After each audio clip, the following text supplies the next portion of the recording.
when we move deeper into the playoffs, you know this. Like let's take the clip farm and let's take all of that nonsense off the table. When we move later on into the playoffs, teams get better, which means that my game has to raise. Like where I am at this particular point, when we move to the second round, when we move to the Western Conference Championship, when we move to the NBA Finals, I can't play the same way I did when we was in the first round. I can't play the same way I did when we were where we are right now. My game has to raise.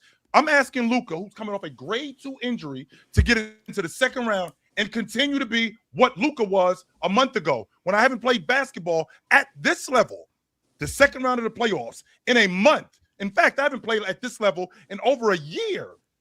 First of all, I'm so tired. We don't know what Luka's about to look like, bro. Last time we seen Luka, he was dropping 40, bro. Like, okay, they're telling us what the injury is, but they say he's about to come back. This guy can come back, bro, and look exactly the same. We don't know what. Can we see how you look when he come back? Like, bro, and again, Luka game, bro, it's nice and chill. I understand his injury hurt, but he still get to his three-point shot. He still can maneuver the offense and the defense, bro. He doesn't have to be a speedy, run fast guy. He's not a LeBron athletic type of guy. So again, at the end of the day, bro, when Luka come back, we gonna see how he look. But I'm not worried about that until that time period. We have LeBron James. We have a unit. We still have our starting center. Marcus Smart should be on his way back. You see Luka Kennard drop a triple-double last night. What are we fucking talking about? We have a squad, bro. We lose one game and y'all already off the shit. That's what I'm talking about. Real talk, fake as hell, bro. Like, bro, listen, bro. If you are a fan, bro, or if you see your team, bro, stay on the side, bro, to the end of the day. Bro, like, we just went 14-2 in the last month, man. Like, bro, give us a break. We gonna see what happens in the next couple of weeks. Real talk. Not real talk. I'm sorry, but Dion, I do want to. Wait. Go ahead. Who was playing when we went 14-2? Luka Doncic. Luka and Reeves and LeBron. Okay. Are they still all playing right now? No, LeBron playing though. But okay, are they? It's a yes or no question. Are they still all three playing right now? No, they're not, bro. Okay, so why bring up a record when they were all three playing? Because again, bro, that's momentum. You know what I'm saying, bro? That we still have the same. We still have the same coach. We still have some of the eight guys on the roster. Again, why were we winning next the man up games? Mentality, man.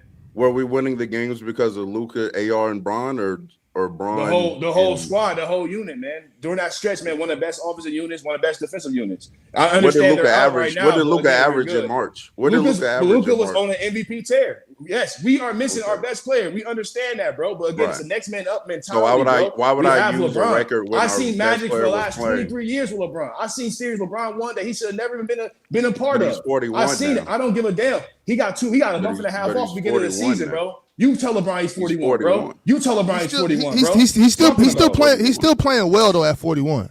He's still playing well. Lost to the Mavericks. Absolutely.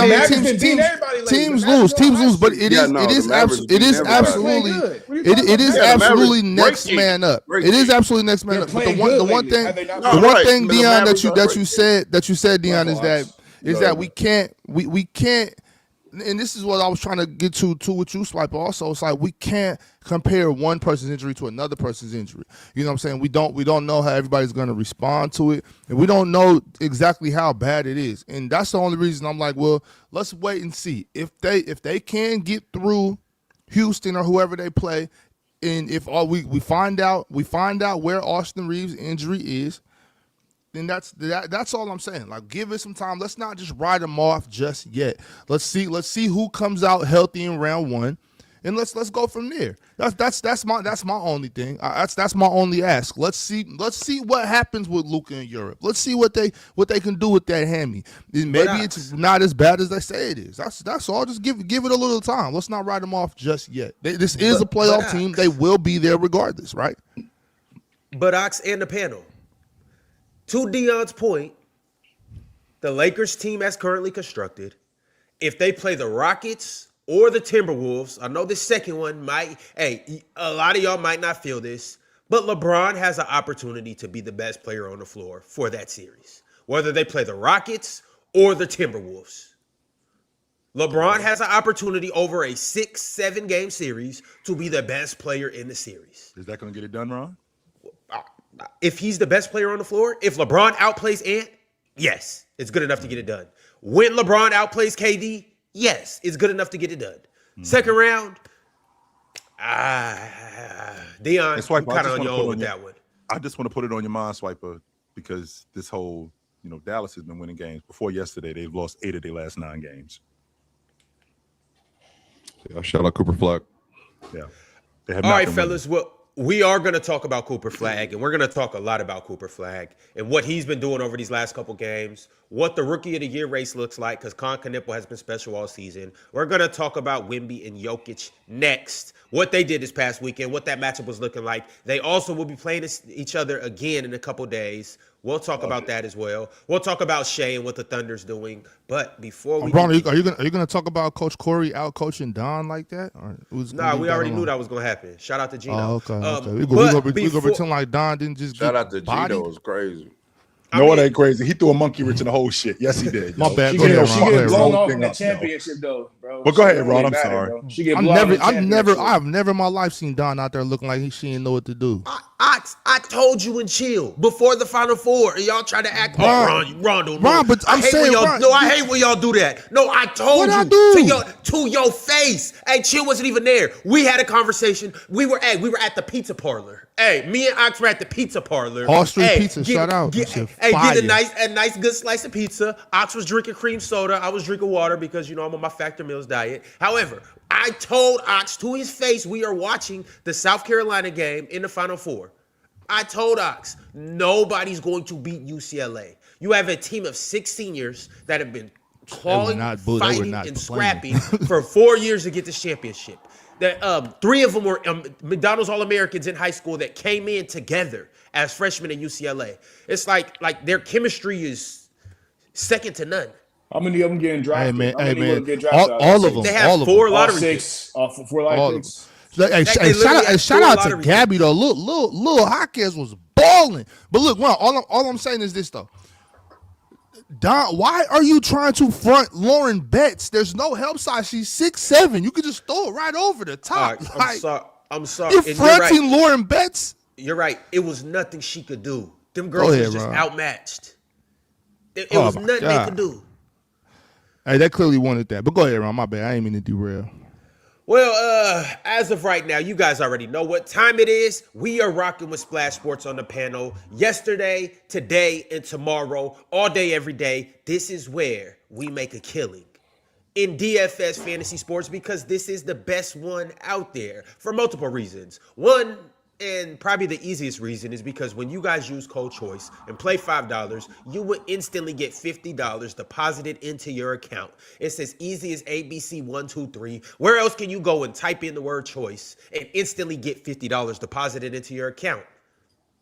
Exactly. Nowhere. Also, on Splash Sports, with their quick picks, this is the best DFS game out there. The best DFS game on the internet and the best DFS game on planet Earth. Simply because they have the most, the best, and the greatest multipliers. No other app, website, or wherever else you look will give you 50 times what you put in with the quick pick style of game.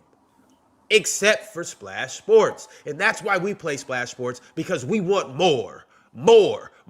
A couple of y'all are lesters, and a couple of y'all want to take the less, but we take the more every single time, and that's why we're the panel, and that's why we rock with Splash Sports. Download the app, use code CHOICE, redeem your free $50, and run up that 50 times play. We're about to do it right here, right now on the panel. We're going to show you guys exactly how it's done. We want 50 times. We want more, so let's go ahead and run it up. 350K. Splash Run God. 100K high stakes.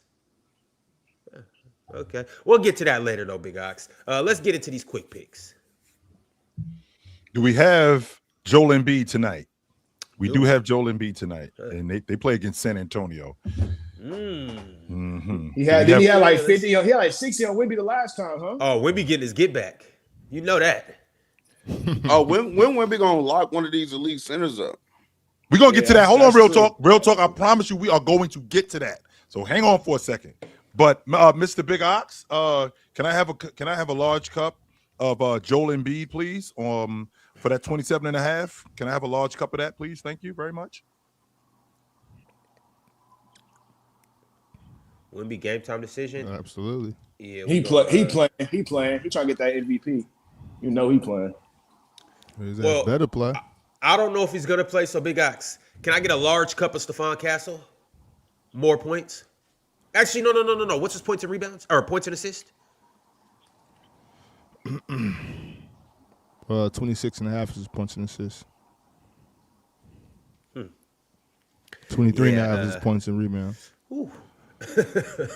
That's kind of high. Yeah. Gotcha. Yeah. Let's just do the points. Yeah. Anybody I'm not- else? Paul George? Tyrese Maxey, Anybody? PG? Paul George.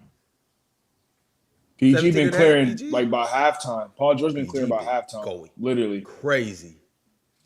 Paul George has turned. Don't back the clock. nobody got nothing to say. Real What talk, we swipe doing? with Mars. Actually, you just go ahead and take some, Ox. Me, you, and Chief. Let's see. For sure, I got this. I think it's gonna I mean, be a y'all shootout. took Let's whatever go. what I was gonna take, which is the over on Embiid, because you already know more? he gonna score. Yeah, Wemby ain't stopping shit. We're going PRA with Maxey. I'll see what this is today. I can't wait for this next segment. Hey, real talk. I'm sitting we right took in the- I'm we sitting took right in the Stephon passenger Castle seat in the already. car That who what it was? just so you know. Yeah, we yes, got sir. we got Yes, sir. Castle, Joel, and Maxey right now. All right, go ahead and give me give me Devin Vassell. Give me his points and assists at 15.5. Please. Thank you.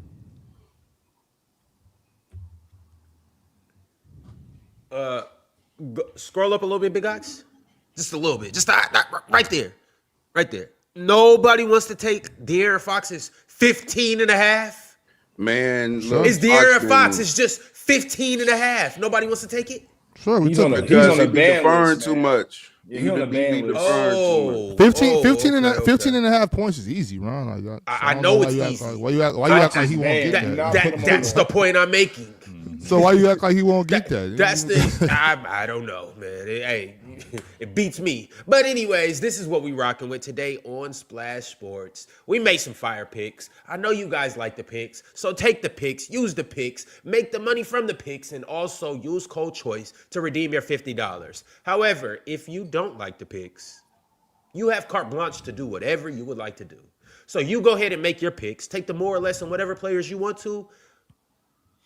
Join the winner circle, and after you do that, tag us on all social medias and show us that you won money based on either A, our picks, or B, the fact that we don't know ball and we didn't make the picks that you make, and show us that you really do know ball. We will see you guys in the winner circle. Use code CHOICE, download the app, get your $50, and we will all have a good week. All right, y'all, let's go ahead and keep it pushing. We do have something to talk about, and we have something major to talk about. This is regarding the MVP race. Now, we do know that, well, we don't maybe know, but Wemby was the front runner.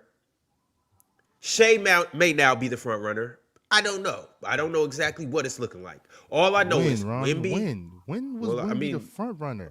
The ladder For like dropped. 5 Wemby minutes. was at the Yeah, top. for like 5 minutes. I'm just reporting what I seen. Whether it's a fake ladder, whether it's one guy, or whatever the case may be. The NBA's MVP ladder dropped. Wemby was at the top.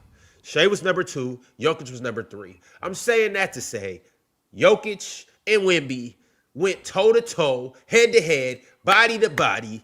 Last Saturday, the Spurs played against the Nuggets, and it was a thriller, an overtime game. Victor Wembanyama didn't disappoint. Nikola Jokic didn't disappoint, but the Nuggets pulled it out in overtime by 2 points. Jokic came through with 40 points, 13 assists, 8 rebounds, and 3 blocks. Shout out Jokic. Victor Wembanyama had 34 points, 18 rebounds, 7 assists, 5 blocks. Let's talk about this game, fellas. Okay, I'll start then because what I've seen, man, Yeah, what'd you see? honestly, okay. So, right, first at the start of the game, man, I see that Jokic obviously really do care about the MVP case. And not only that, just his position in going to the playoffs. And you see him aggressive early, scoring, and that's a good sign. And again, like literally like Real Talk was talking earlier, like it's not okay that majority of the nice, like big men inside the league, go at Wemby. Like I've noticed that. Like they usually everybody here all knows like Wemby's the best defender inside the league, blah blah. But like again, like these big men that can compete with him, they go straight at him.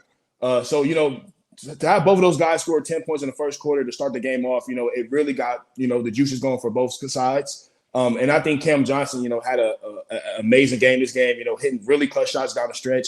And then Aaron Gordon, to me, was one of the MVPs of the game. Locking up Wemby, having a lot of defensive stops. Sending it to overtime was really important. But honestly, the story of the night again is Wemby and Jokic. I mean, they was going at it the entire time. And just the poise of Jokic down the stretch as well. You can tell that there's a lot of learning curves for the Spurs.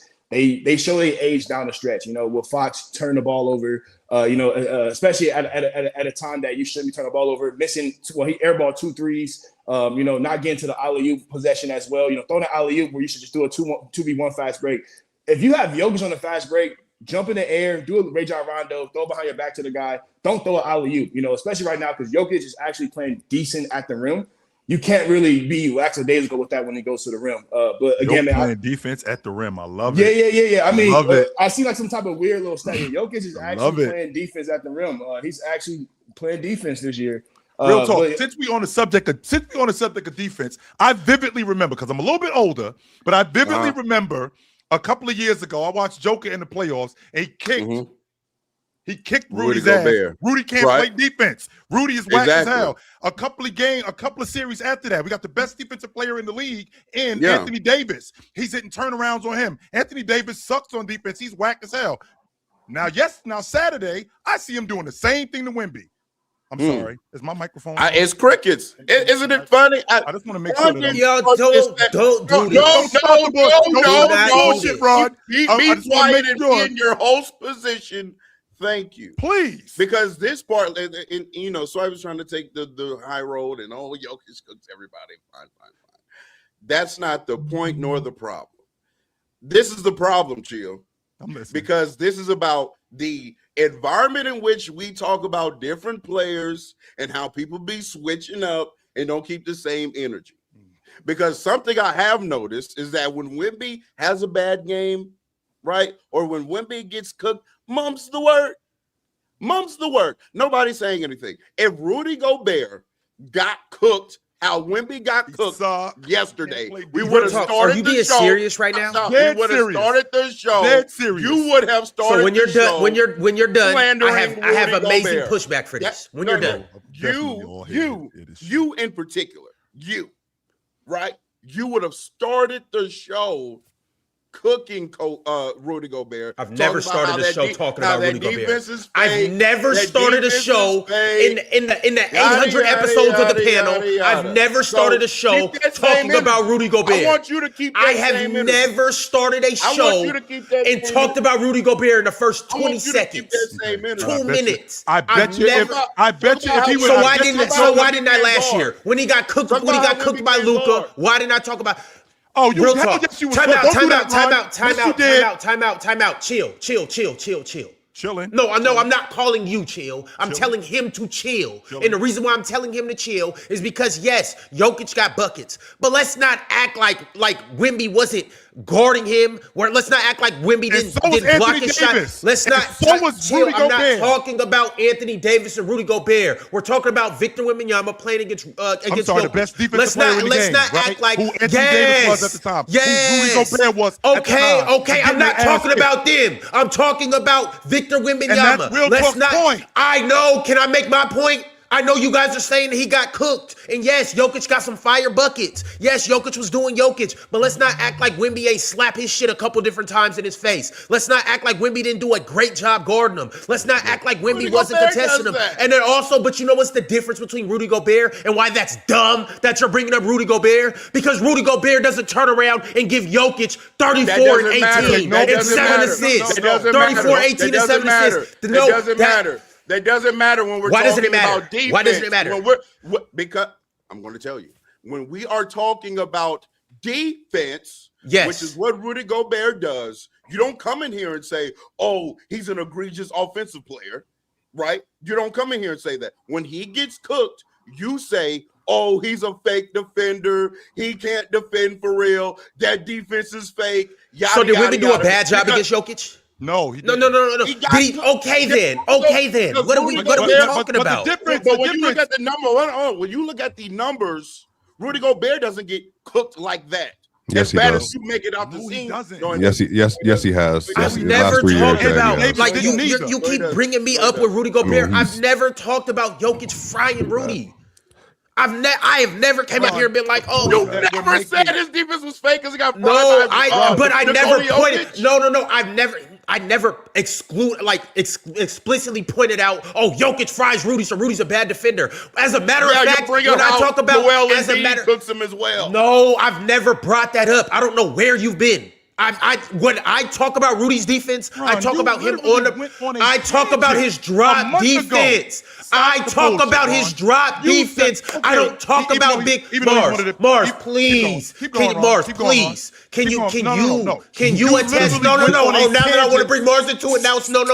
Mars, No. can you You can bring Mars please into it. just Doesn't make a no? difference, Because I man. know because I You want to move literally off. Tap, on a tap him tangent. in. I've Tap him in. I have never talked No, when Mars, I wake bring up, up Rudy's Mars. when I bring up Rudy's defense. Get I involved. I've never brought up Joel Embiid You've or never Jokic when I said talk about his Rudy defense. Gobert was a bad defender because he got cooked by No, You've I've not never. literally When I never say said he, that. when Okay, I no, say fact. Rudy's a bad defender, and when I say he gets cooked, and I don't say he's a bad defender. I say his defense is Okay. hype.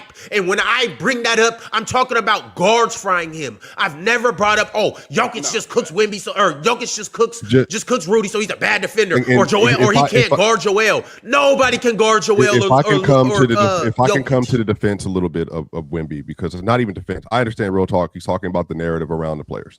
I don't think real talk's wrong. I think every time Jokic does this, there is a narrative. And real talk is 100% right. That what happens is, Jokic does these games versus, these players, and all of a sudden the NBA doesn't have any good centers.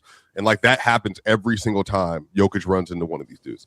But I just want to paint the picture, though. I think it needs to be said because, real talk, the last 2 seasons or last 6 games versus Rudy Gobert, Jokic is averaging 40, 13, and 10 versus Rudy Gobert in the last 6 games they played. Yep. In the last 3 games they played with this window of Wemby since 2025. Jokic is averaging 40 60-point game that he dropped.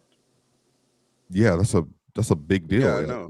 Yeah. Yeah, I know, but I'm not pushing back against you. They I'm have sorry. a large sample.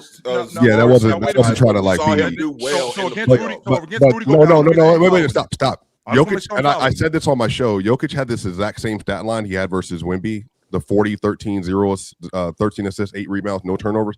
He had his exact same stat line versus Rudy Gobert in game 5 in the playoffs in 2024. Okay. So I think, to Real Talk's point, though, the last 3 times since Jokic in 2025 has played versus Victor Wembanyama, he's averaging 42 points a game, 12 rebounds, and 11 assists.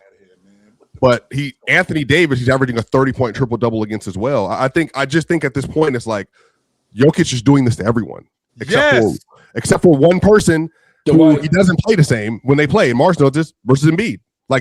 That's the one person he doesn't attack like this because they changed up how they're playing, all this other stuff. Jokic is literally when it comes in the Western Conference, especially to contend with Jokic. Yeah, he has a different body, but remember they also put PJ Tucker on him and all that kind of stuff. They just don't play around with the Embiid, Jokic, all that other stuff. That's just not. They don't do that. There's no reason to mano type thing. I think the issue is in this game, Chill. Jokic, I believe in this game was 8 of 12 inside the 2-point line versus Wemby. He was fantastic. Yeah, I mean, it's just, but Wemby was also Wemby was really good. He was really good in this game as well. I just think the issue is Jokic at this point is just his interior post scoring. He's shooting 58% from mid range this year. That's the only thing that hasn't slipped since the injury, real talk. He's frying from the mid range still. He made 4 mid range shots in this game. It's just, I think it's the totality of how Jokic moves, the touch around the rim, the floaters, the post move, the strength, the size. Wemby struggles with that. But I think to come to Wemby's defense, though, Chill, I'm saying every center struggles with that with Jokic. I don't think this is just a Wemby problem. And I think that's the point that I was originally bringing up, that when I watched Rudy Gobert, because Ron went on a tangent literally 3 weeks ago when he talked about, we can go back because Ox is a fact checker. Ox fact checked me. We could go back and we can watch the tape. He went on this rant about the Minnesota Timberwolves are frauds. And one of the main reasons why they are fraud is because that defense is a fraud. And the defense is a fraud because of Rudy Gobert. It's all hype. That's what he was telling us. Meanwhile, this is the same defensive player who is arguably the best defensive player of his generation. He's getting fried by Joker. Same logic with Anthony Davis. He's getting fried by Joker. These guys can't do nothing with him. Meanwhile, Wemby, who is out there trying his best against Joker and looking bewildered, still the best defensive player in the game, is crickets. It's crickets. Chill, it's a reason why it's crickets, though. Why is it crickets? Why is it crickets? Because Wemby was giving it back to Jokic. That's why. Like Anthony Davis wasn't giving him 28 and 12. To be fair, Like Anthony Davis wasn't 32 and 13 against him. What are you doing, Ron? 'Cause he 34 was and doing 18 that is a little. too. 34-18 with still because good it looks defense and different. 5 That's blocks. what we're Is a, doing, 'cause it no, looks because different. it is different. But that, No, it that's doesn't look why different. It is different. That's why I was coming to It Anthony is Davis's different. defense all those times. That's why I used to Every stick up time. for Anthony Davis. But that's neither here nor there. We're talking about Wemby and what's in Rudy. But I think I think the Spurs should be concerned, somebody though. Eddie had to Facts, stick and up I definitely agree with that. I think the Spurs should be concerned though, because again, bro, like I don't know how the Spurs about to react in the playoffs when they get dragged to the deep end, and that's what that game reminded me of. It's like Jokic and Jamal Murray and all Aaron Gordon, they dragged the Spurs to the deep end of the ocean. You feel me? Like, and I don't know if the Spurs can swim, you know, and that's gonna be a real problem going into this playoffs. And again, Wemby, man, for him having minute restriction all season, and I know that's going to be a factor to the MVP case we'll talk about later. He looked a little bit gassed in overtime. You know, if when he had to play extended minutes, like Wemby effectiveness wasn't that well. You know, I feel like in that overtime fourth quarter, I feel like Wemby should have been way more aggressive. You know, they was kind of deferring to, you know, Fox and all the other players. You know, Castle fouled out, whatever. But I feel like that overtime, it should have been, okay, Jokic gave me 2 buckets. Let me go back at Jokic. You feel me? Like, but Wemby was started to pass the ball, you know, started to stay on the 3-point line a couple times. I'm like, man, like you had like, well, he had like 32 points going to the overtime or something around that area. He should have easily ended with 40, just like Jokic, easily. Well, here's the problem. No, but they switched. We can talk about the game now. I just wanted to point out Ron's hypocrisy, and we all know it. Now that was a bad pull. No, it wasn't. And a lie too. And a lie too. You've lost yet again to me. Anyway, I've never brought up Jokic and Rudy Gobert. I've never brought up Jokic and Rudy Gobert. So 5 days. So the judges would have docked you. The judges would have docked you, and you would have been mad talking about, oh, those are fake judges. Oh, those are fake judges. Because you lost again. It doesn't matter. I made it much further than you. Shout out to the PCL champion. Shout out to the real PCL champion. Can I just absolutely. Both of them. Really quick. Not you. Now, not back us. To the game. Not us. Back to the game. I might not be reaching. First half, I felt like the Spurs did a phenomenal job keeping Jokic involved in action.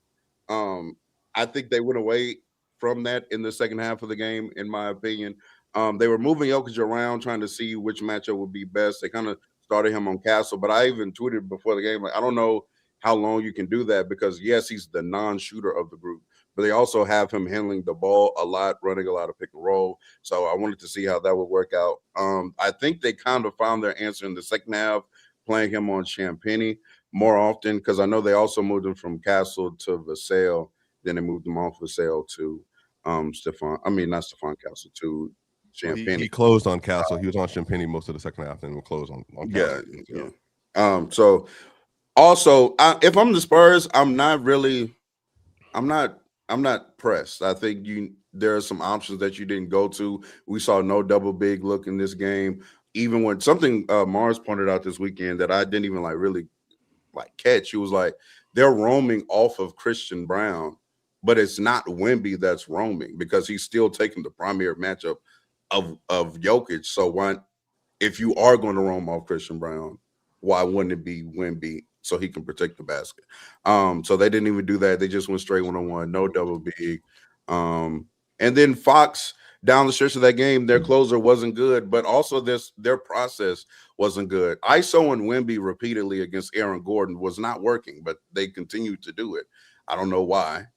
We saw no two-man game between Wemby and Fox late in the game either. So I think they tried, I think, but they remember that was the AG play on the switch out with De'Aaron Fox, and then they did run the pick and roll. And then when they got Jokic on one real talk, where the Nuggets didn't set their defense, and then Jokic got switched out into D Fox, and then that's when Jokic held up in the on the two ISO. He didn't hold up. He got yoked. What I was gonna say is he held up in the first 2 attempts from Fox, like on the first 2 drives in the step back, and then Cam Johnson came and filled. But then by that time, the shot clock was basically at damn near 0. Julian took a late 3, and then it was a miss. So the Nuggets did a good job. They had Christian on Fox, and then they had AG on Wemby. But then the only twist they would give up was that one, and then D Fox tried to score on AG twice, and then got stymied. But even if they switch out on or Aaron Gordon on Wemby, is now Christian Brown is on Wemby. So maybe that's a better. I don't know if that's a good. But do you agree with this real talk though? Like It's if you can, better than Aaron Gordon. yeah. But do you think it's really the center of gravity stuff with Wemby though? Like if you can play on his hip, which is everyone because no one's as tall as him, you can keep him from getting into the interior of the basket. And so Adelman did talk about this too. He said the reason could Wemby actually scored a majority of his points like on Jamal at the free throw line because the Nuggets were conceding that switch. But Adelman said in the post game that the reason why they were doing that is because they needed Aaron Gordon to be like able to breathe and play every defensive rep at 100% in the fourth quarter. So they were conceding the switch in the first 3 quarters and really the first, 3.5 quarters. And then once it came to like money time, AG came back in the game. They then stopped switching. And Wemby from that point on basically decreased in a lot of his effectiveness. Obviously, he missed 3 straight shots. But like I said, Ox talked about Aaron Gordon a lot. Aaron Gordon just deserves incredible credit because his stat line was only like 16 and 5 or whatever. But he was like insane. His defense was insane. He was everywhere. He hit a transition 3 that helped get him back in the game. Cam Johnson had 19 points in this game. He was 4 of 8 from the 3-point line. His defense was good. He got strips on Wemby, strips on Fox, got a block on Devin Vassell at the rim. Like everybody that needed to play and engage defensively, including 15, they all did that. And so in the second half, they held the Spurs to a 113 offensive rating as opposed to what they did in the first half, which was, they were just giving up far too many wide open looks. But I just think the defensive game plan, obviously minus Peyton and minus Spencer Jones, the Nuggets had to come up with just all kind of stuff. Val had to come into the game in that game. Val played good minutes in stretches. Now isolating Wemby was a terrible decision. But I think, to the point though, Jokic was mostly like guarding Julian or he was guarding Stephon Castle. And then he spent 2 possessions on Victor Wembanyama. But, the team as a whole, they just did a really good job, especially in the fourth quarter defensively. Just trying to really key on what they were doing, what the Spurs were doing. And the Spurs started cooling off from 3 as well. Because in the first quarter, the Spurs made like half of their threes. And I don't know if y'all watched the game, but at the end of the first quarter, the Nuggets were on a 9-0 run. The Spurs got gifted this crazy sequence where Jokic gets hit in the face.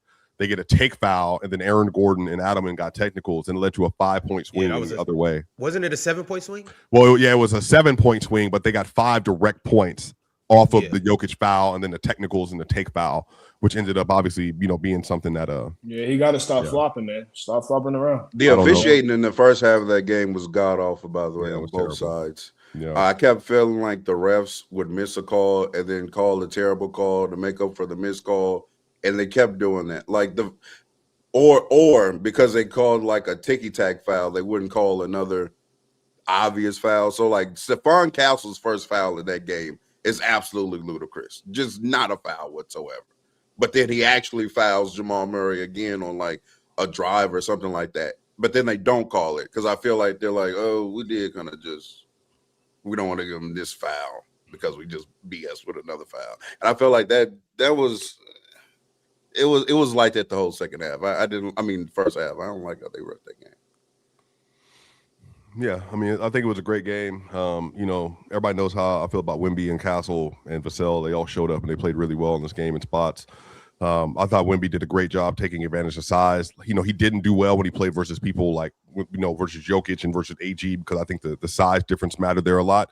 But when you put a guard on Wemby, bro, he literally was unstoppable. Like he was unstoppable. He went to the line 17 times. He was aggressive. He made his free throws. I want to say he went like 13 of 17. I can't remember the exact number, whatever it was. He did have 5 blocks in this game. The Nuggets, they twice had Jokic out of the game, and then the Spurs, the same thing every other team, OKC and all them do. They put, Wemby at the start of the second quarter. Wemby was playing Rome on Bruce Brown, and it was horrible, like terrible. Bruce tried to ISO Wemby twice.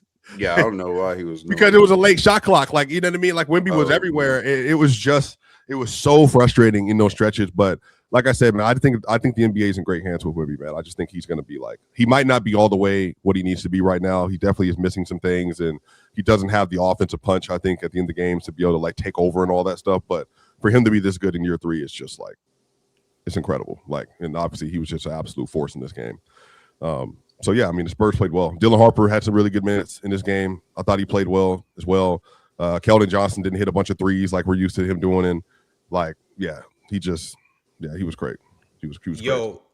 Mars, is there anything in this game that you want to speak on, or is there anything in this game that you've seen that you think we should talk about? Or do you got any glass? Swiper said everything, to be honest. Swiper, he takes his notes on the Denver game, so he kind of covered everything that there is to talk about. I like Dylan Harper. That's really it. God. Hey, man, this is a hell of a rookie class. It's I'll decent. just Yeah. say that much. Boy, Dylan Harper is a problem. So Did this change y'all's like? I don't know because I don't know who we ever picked if they did play a series like these two teams, Denver and San Antonio. I'm pretty sure Ox has Denver. I know Swiper, obviously. I don't know where you stand though, Ron. If these two teams were to match up in the playoffs, but I do know overall you have OKC, right? yeah, overall I have OKC. This one's tough. I got the Spurs though. I got the Spurs. I'm gonna stand on what I'm standing on. I've said that I think Victor is the most impactful player in the NBA, which means I think he's the best player in the NBA. So I'm gonna stand on it. I've said I think Stephon Castle is who he is. Obviously, they have De'Aaron Fox, and they have a good group of guys. They have a great defensive unit. They have everything you could potentially want on a team. Everything. This is a championship caliber roster. Only thing is obviously the experience, which I'm big on experience. Remember last year, I said that I'm not taking OKC because of experience. Mm-hmm. But due to last year, OKC has made me. Do you feel like you're correcting because one case proved you wrong? And do you think the Spurs have the mechanism to guard Denver? Yeah, I think the Spurs did a great job last night or 2 nights ago. I think they did a great job. They had a 136 defensive rating, I think, when Jokic was on the floor in that game. And like this is the third time this year. Yeah, but Swiper though, the reason why I'm saying that is because I know who the Nuggets are. I know who Jokic is. I know who they held Jamal to 15 points. Jamal was averaging 38 versus them coming into this game though. He was, and he only had 15 points. So I'm saying they did a great job. They really did. Yeah, I think they did a great job that game. Yeah. And once again, I know Jokic fried. I thought Wemby did a fantastic job on Jokic. The shots, that last shot, that turnaround 1-foot shot. That was the best defense you could potentially play on that shot. Jokic was 8 of 12 on Wemby and 2-pointers in that game. Yeah, but Swiper though, I'm saying I'm watching the possessions and I'm watching the way he's guarding Jokic. Swiper, why do you do that? He's making Jokic have to go to 2-3 we gotta moves. But why do you say why do you say I think we know. Just say. Well, no, I don't know the exact number. I give myself room to be wrong. I don't know the exact number. I think that's the number. Yeah, I think I think it was crazy. Yeah, I think the most important thing to me, honestly, man, I just feel again, like you're saying, Jokic has a move down the stretch. You feel me? Bron can get to the rim whenever he wants down the stretch. Curry come off that curl screen with Draymond passing the ball. Wemby need to figure something out, bro. Going into that overtime, bro, you had nothing. You got Wemby shooting fadeaway mid-range shots, over Aaron Gordon. I don't know if that's what keep, that was disgusting. I don't know if he'll get stronger over time. Yeah, I don't know if he'll get stronger over time, man, to be able to, back down people and do a nice little floater or something. But he got to figure something out in his arsenal for times like that. And I think that's why I would lean towards Denver inside of a playoff series because, again, man, these guys been there. And how often are you going to keep Jamal Murray to 15 points? Literally, he might come out and drop 40 next game. And then what does it look like now? And then can you trust Fox? Again, Fox to me, clutch player sometimes, a no name other time. So again, I'd probably lean toward Denver. In a series like that. Real Talk pointed it out on the stream. He said he thinks he's most scared of Jamal. And I think Real Talk on cue, Jamal, at that trail 3 he hit, he hit it. I think they got back with it 4 or whatever. And then Jokic got the fast break. And then Jamal got the pump fake sidestep and took the lead. So, yeah, like I said, Cam, I've been trying to tell people, Cam, the last 41 games, I think, since the first whatever year, I think he's shooting 45% from 3. He's been just a nightmare. Christian obviously played really well in that game. They need Peyton Watson back and Spencer Jones in this matchup because they need to have those wings to be able to defend consistently. Stephon Castle is really the issue, though, man. He's so big, he's so fast, he's so explosive, Ron. I think by next year he's an all-star. I just am so impressed with Stephon. So impressed. He's insane. Yeah, and that's another reason why I was kind of saying what I was saying about Jamal. Mm-hmm. I'm not I don't think Jamal's going to get locked up 4 series, but when you can like go from Stephon Castle guarding him to De'Aaron Fox guarding him, All right, just end it. Just to Dylan Harper just guarding stop it, him, Stephon. Just stop it, Stephon. to Carter Bryant. I'm legitimately talking about bodies that you could throw at him, and just like, you know, like all the whole game, he's gonna have somebody that is a good defender guarding him. And so like, and we can just say Stephon Castle and Carter Bryant. We could leave it at that. But I'm saying like he's always gonna have somebody pressing him that's a good defender. Stephon Castle's gonna make the series a hell for him. I'm not saying he's gonna shut him down, but he's gonna make him earn everything. And then even vice versa for Jokic. Wemby's gonna make Jokic earn everything. Not saying that Jokic isn't going to. Jokic is gonna do what Jokic does. But I just like those 2 defensive matchups in particular. But I don't know, Swiper. Like y'all around. Yeah. 30, but I'm not gonna lie, Ron. 38 points per game on one player is pretty insane. Like that's pretty insane, bro. I've never. Jokic has never been. You know, he's obviously had his aggressive moments, but this Jokic, when he sees Wemby and Rudy, like it's not even it's like personal for some reason with both of them. I don't know why. It's just there. And by the way, the Spurs are them and the Wolves, like one of the only teams in the Clippers this year, are like the only team that will guard Jokic one-on-one. And it just so happened that those are the teams that he's like averaging 40 against this year. So some of this is like Jokic at this point, the way you stop Denver is with the OKC thing. You just have to swarm. Like you have to constantly swarm and play underneath him and see if you can get him off his pivot. And that's why OKC, I think, it's obviously the best that's ever existed in guarding Jokic, and why that would be the toughest matchup. It's crazy because like y'all, the Denver Nuggets, man, y'all like a mediocre team without Aaron Gordon. Like with Aaron Gordon, you guys, you know, championship team, but without Aaron Gordon, y'all mediocre. So I think that could be another real important thing. Can he stay healthy? Can Aaron Gordon stay healthy? Because again, if y'all don't have him on the floor, y'all not doing nothing, bro. Yeah, I agree. I would agree that with you, Ron. I would, if these 2 match up, I would pick the Spurs. But I will say this: Ox, our guy, he gotta play better. De'Aaron Fox has to be better. We've talked about like Fox and how he plays when Wemby's not there and when he is there, but also like the accommodating of the other guards on the team. He's got to be more aggressive, in my opinion. Like, because they want him to close games. Real talk, he was being aggressive. He shot 19 shots. But it's not just the shot attempts. Like, what? He shouldn't be deferring this much to other guards like that.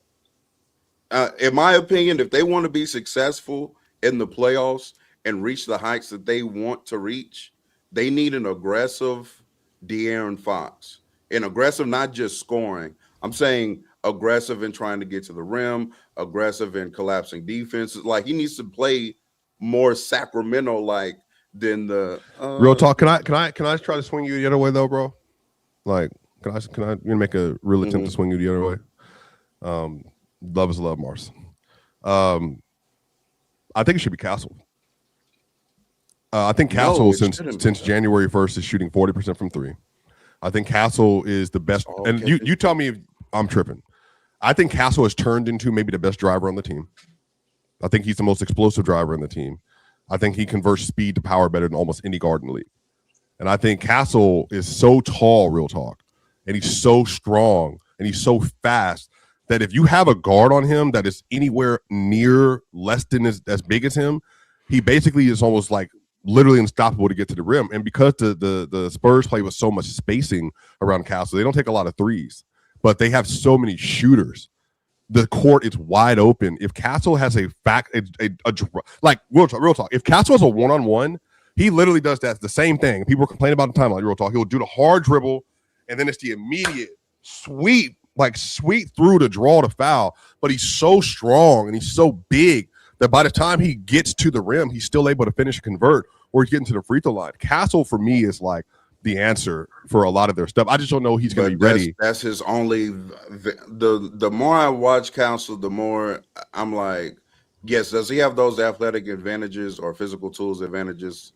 Yes, he does. He's a very physical driver of the basketball. He's good at finishing at the rim. But that 40% from 3 stuff, number one, none of those shots are like off the. I'm not saying none. He's a better shooter than De'Aaron Fox is right now. Very little of those shots are off the dribble. If it's a 3, it's a wide open catch and shoot 3. and probably still on low volume in the stretch you're talking about. And there's very little counter to his scoring game. It's like, yes, he can out physical you to the rim and be a good finisher, but when he's not, it just looks like bumping, trying to get to the basket, throw some foolishness at the rim because he's not a pull-up jump shooter. It's not foolishness, real talk. It's not. Sometimes it does look like foolishness. What are you talking about? I think he's more skilled than you're giving him credit for. No, he's not a pull-up jump shooter. He's not. Is Fox hitting his pull-up jumpers this year, Mars? I'm asking. I haven't looked in the mid-range. He still is.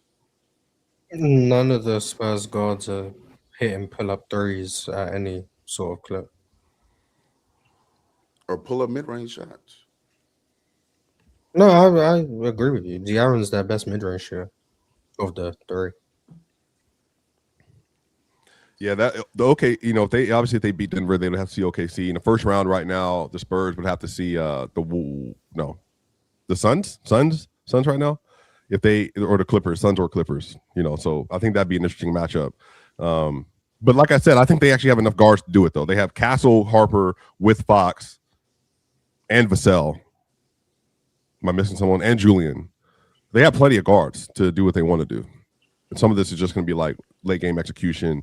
Wemby, I brought this up too. Wemby, Amar, since January 1st, going into that Nuggets game, they've had a plus 19.9 net rating with Wemby on the floor since January 1st, a 102 defensive rating, and a 122 offensive rating since January 1st. So, like, if Wemby can, win those minutes versus elite teams, then yeah, I mean, they absolutely have an opportunity to make some real noise and like to make it all the way to the finals possibly. Because obviously they match up well with OKC because they don't, OKC doesn't present the same problem defensively to them as the Nuggets would do in a series like that. But yeah, man, I mean, shout out to them. Last note on Jokic, I guess I'll say, versus the top 5 defenses this year, Jokic is averaging 30, 14, and 10, and he's shooting 61% from 2, almost 40% from 3, and 86% from the line versus the top 5 defenses this year. So he's just, Swiper. Do you think that did anything to move Jokic up the MVP ladder or sway voters? Maybe Wemby. Maybe he jumps Wemby. I don't think he can do enough to jump SGA. I think SGA is going to win, but maybe for a lot of voters, like he could jump Wemby, but he's not going to jump. So Shaq. not even if he cooks Wemby again, Wemby and the Spurs again. No, because I think the issue is that February still happened. That Real Talk brings up, which is legitimate. Like he wasn't himself. Like, and he missed January. He just wasn't himself. And so I think that obviously hurt him a lot. So again, if the injury didn't happen, then I think the conversation would be different. But I think that Ron, they've done a straw poll of people that have actual votes, multiple people, not just allowed or done by one person. SGA got 80 plus first place votes in that straw poll. He's going to win the MVP running away. So we don't have to ask, is he going to overtake SGA in MVP anytime one of the other MVP candidates cooks another one? We're this late into the season. SGA has the best case. He's been the most consistent high-level player in the year. Nikola Jokic missed a month of basketball and then came back mid. Luka was mid in December. Wemby just entered the conversation a month ago because he campaigned for it. The MVP is SGA. That he's going to win the award running away. I don't see how y'all can say that though. Like, bro, okay, bro, going to this season, bro, start the season off. What you shaking your head for, Morris, bro? Like, damn, going to this season to start the season off, bro. Like, the reason why SGA wanted to be MVP or will be MVP is because they will have one of the best records inside the league, bro. Like they were supposed to get like 71 wins for SGA to run away with the MVP. It's a three-game gap between the Spurs and OKC, bro. To me, OKC is low-key underperforming for the season compared to the Spurs. I felt like it should go to Wemby. I mean, he draws. Technically, if we're doing then yeah. I mean, Spurs are outpacing everybody if that's the case. And Wemby's 100%, and he's the most valuable player on that team. And again, he has the numbers to back it up. He has the same type of gravity on offense as SGA. It's damn near the same. They have around the same gravity. I actually will argue Wemby has more gravity than SGA on offense. If I'm being realistic, that sounds like Ron said that. Ron said that. Yeah, so it's real. So again, the Spurs are the number 2 seed How many games they lose last year compared to this year? Well, he's by far the best defender in basketball this year, but I think let me say most impactful defender in the NBA this year. So I think that obviously sways a lot. He's also been really good offensively. Again, like they got a 122 on offensive rating since January 1st with him on. So obviously he's doing something right on the offensive end. But I do think, like I said, the season doesn't start January. I know. I'm just saying. I'm giving him his flowers. Every other MVP candidate he's also since January. He's also just for on the season.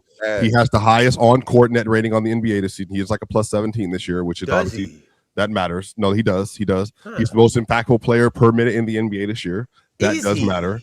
But but still, like I still think SGA's going to win going away. But what? It's a 3-game, bro. 62 to 59 wins, bro. Imagine OKC. Will OKC drop the next 2 or 1 out of the next 2? Will they lose to Lakers, whoever, right? And then Spurs win outright, bro. And what if it's like a 1-game difference between each other, right?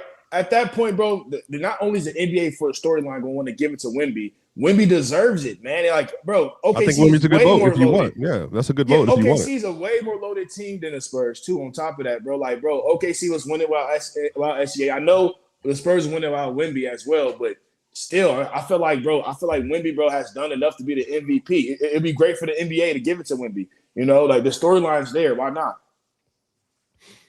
Yeah, I think there's 3 really deserving candidates. I think, as Real Talk said, the most consistent player with the most consistent floor has been SGA. I think the highest ceiling's a different conversation, but like let me address the slow ones in the chat. So yes, I brought up Luka Doncic as since January because I was saying he should be second or third in MVP voting. The entirety of the season, I've been having SGA win the award. I've not ever put Luka Doncic over SGA this season for the MVP. Never, not once. You can look around all stupid though you want this.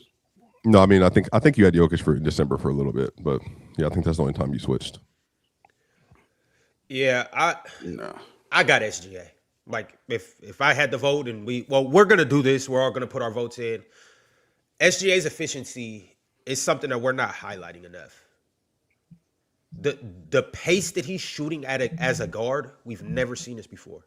Like if you just looked at his 2-point percentage and you didn't know who SGA was, you were coming from 1980 and you didn't know who any of these players were, and you were just to see the name and see the percentages, you would legitimately think he was a big man. You would think he was a big, as efficient as he's shooting from 2, and he's doing it in the mid-range. Like it's something we've never seen before from a guard that doesn't heavily rely on athleticism. The fact that he's able to score 30 a night, the fact that he is the most consistent player literally ever when it comes to scoring with the 20-point run he's on.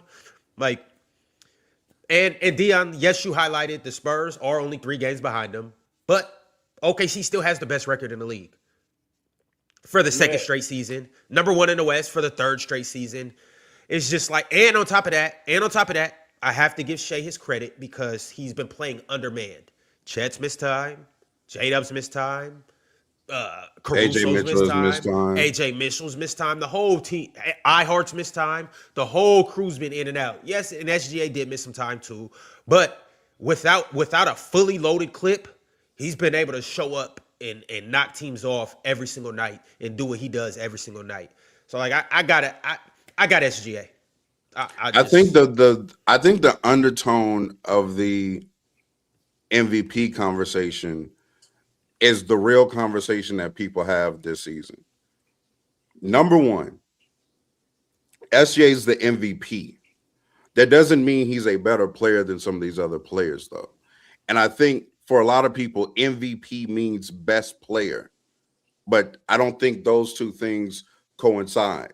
There are a lot of the times they do intertwine, but not always. And I think the problem with this season, like for example, Swiper probably thinks SGA is the MVP, but does he think SGA is a better player than Jokic? He probably does not. That's also how Wemby fans feel, right? So the undertone of the MVP conversation is, do I actually think SGA is the best player in the world? And that's why we keep having these discussions, because I do think there have been large periods of time where other players, to many's opinion, SGA has gotten outplayed by them. It wasn't the totality of the season, but like the start to the season Jokic had, the first like 32 games. To a lot of people, Jokic was the best player in the world then, right? But SGA was like a close second. And then you have another period of time to where January, Luka has that stretch. February, Wemby goes on a crazy tear.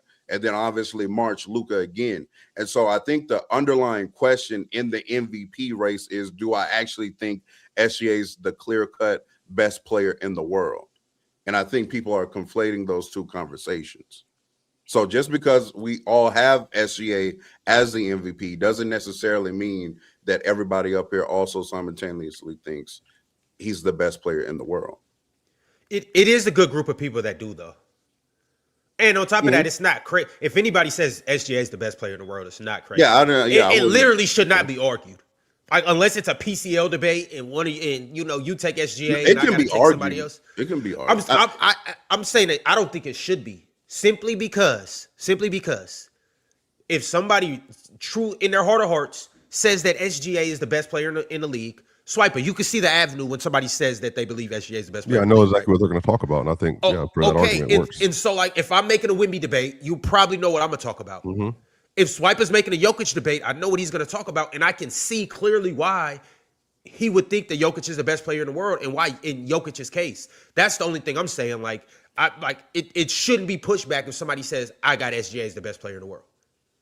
Unless you just want to have the debate, which is cool.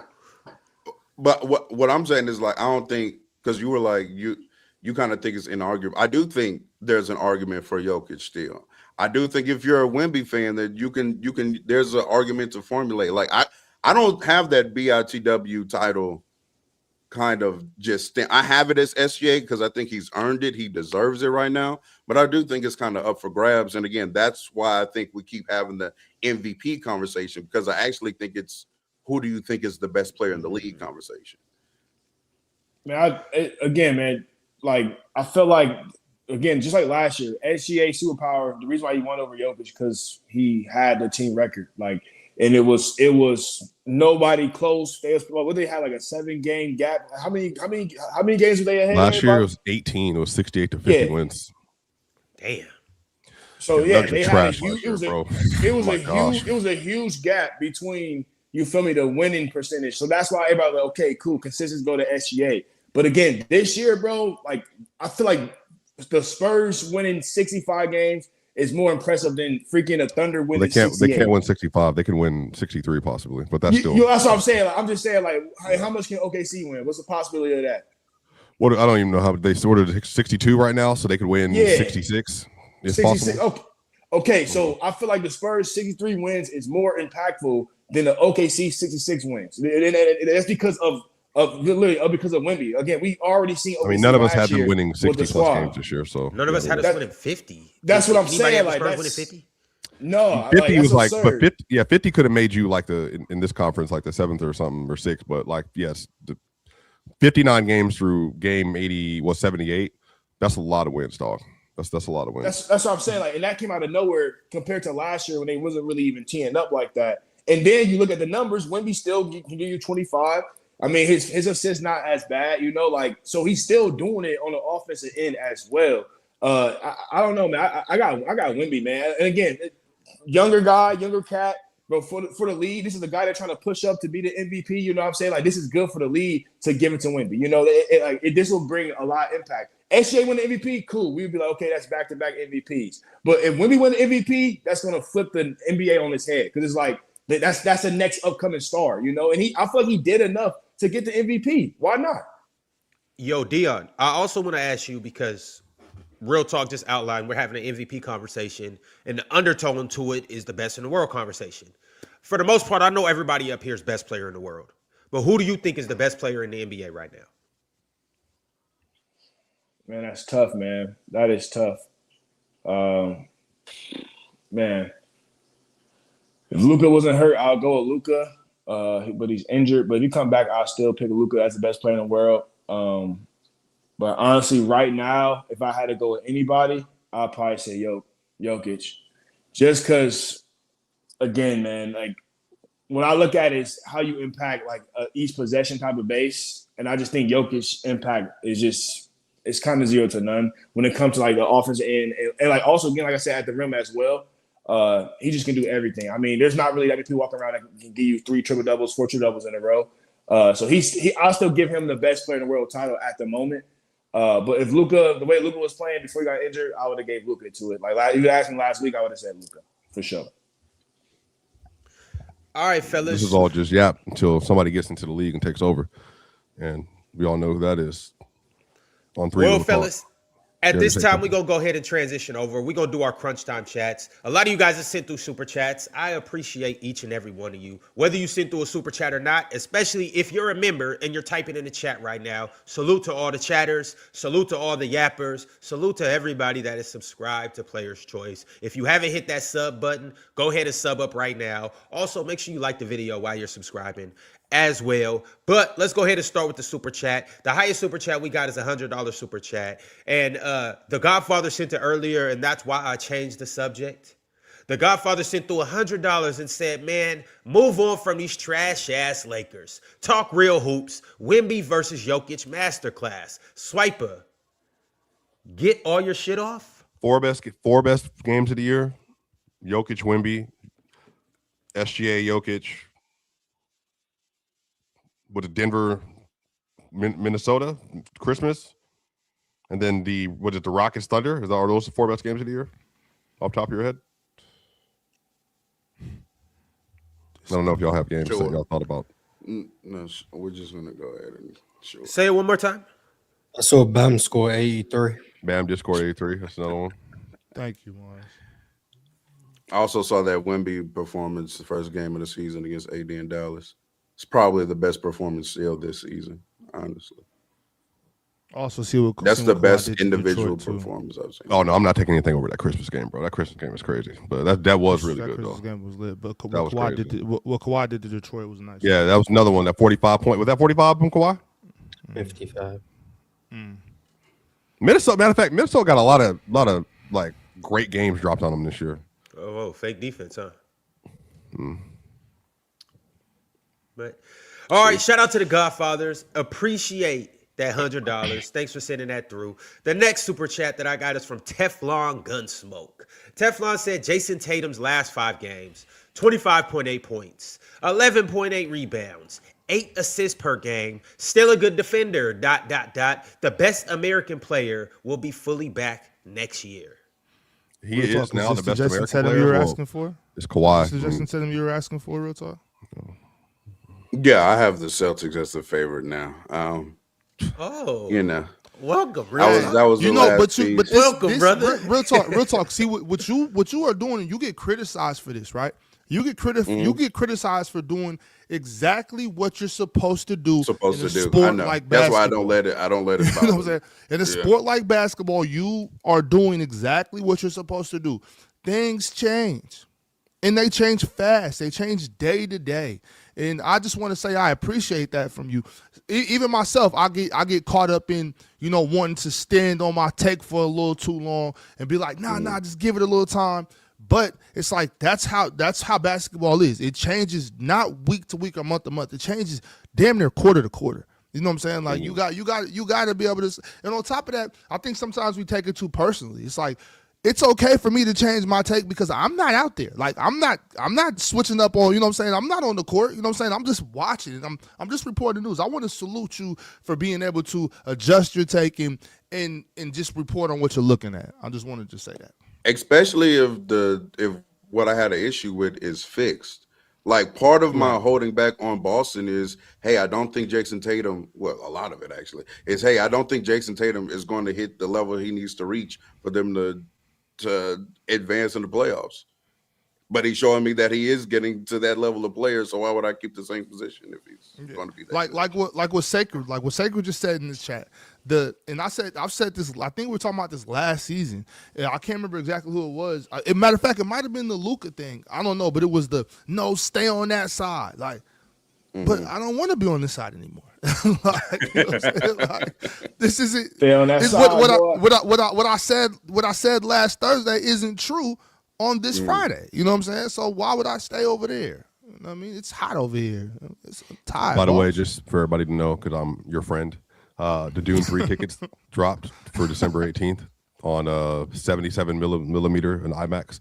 You can buy them right now, so you go ahead and get them months in advance. I just bought Nah, mine. man, they got in the the way with Appreciate freaking it. Avengers, bro. They in the way, bro. Doomsday too. Yep, we They're in the live way in of real Avengers, bro. talk FC. We Wait, will be in They Houston. come with another Avengers. Atlanta. They took out the IMAX spot, Doom. So now Avengers gonna come out a week earlier. You know, but at first they took the What? whole There's IMAX another spot out. Avengers about to come out right now. Doomsday. Yep. Yes, one of the It's biggest ones. post Endgame. Yep. Yeah, and it's Spider-Man an alternate first. universe where That's Iron not Man dropping is until now. next year, though, right? No, that's No, this year. This December. Spider-Man. Doomsday's dropping this year. Yep. Spider-Man's Yeah. dropping this year, next year, and then Doomsday dropping this year, Doom's dropping this year. We're getting something else. I can't remember. But Spider-Man dropping this year too. And, like, I gotta go catch up on these Marvels because I stopped watching because I thought Avengers was over. No, You know what I'm saying? it's back now. So it's time to get back on, bro, for sure. Yeah, I'm gonna have to Oh, rewatch them too. yeah, Also, yeah. by the way, Catch up. that Michael Jackson movie finna come out in a couple Hey, weeks. Yeah, Swipe, yeah. real talk. Hell I yeah. can't wait to watch Hell that. yeah. Yeah, I bet Boy, you what? can. Because at first I was like, man, this is about to be whack. But then after seeing that trailer, I watched the I'm trailer like, in the movie theater. I'm yeah, like, you know what? All right, bro. yo, yeah. Hey, you know what's so funny though is like how many people like must have never seen Michael Jackson in the 70s and 80s and were like, why is he got a big nose? like, Yeah, For real. like what? bro. Was that in the '90s when he burned his hair on the Pepsi commercial? It had to be the super early 90s if it was. I thought it was like the 80s. Because I remember that, bro. Well, first off, Ox, you and I and Ron. I don't know. Real talk. I don't you think we watched. were alive when that happened. So No, but we saw the real Jackson the docu series. Remember the docu movie series that came out? The The Jacksons. American Dream. That what it was? That was the Oh, five. right. Yeah. Hey, real talk. I used to be in my because Yeah, you couldn't yeah. record back then. Every Saturday, Mm-hmm. I was there for 2 hours. They used to play that movie Swipe, religiously. swipe record up. on the We used to have it. VHS? Yeah, I was about to say we used to Yeah, have it recorded. VH, yeah, Yo, I watched so much Michael Jackson as a kid on just VHS tapes. Like I'm telling you, I got every single video, every video. Like we would literally watch it. Like it was like an hour's worth of video, Michael Jackson videos that we had recorded on a VHS tape, and we would just watch that whole thing. That's how I was able to memorize all his songs. That's how I knew all the videos and all of that. Like I watched. Did you have a ton of vinyl Michael in your house Jackson. growing up? Not, Like a I record player? didn't have one in my house, but like in my aunties, like grandparents and stuff. I Bro, we got found one now, though. at the them rummaging places you go to. People were like let go of stuff they don't want. We found for cheap, bro. We had the Bill Cosby live comedian stand up, the Eddie Murphy on that. We had all the Jackson albums we used to play, bro. I used to be bumping. Bro, I'd be down there as a kid, real talk.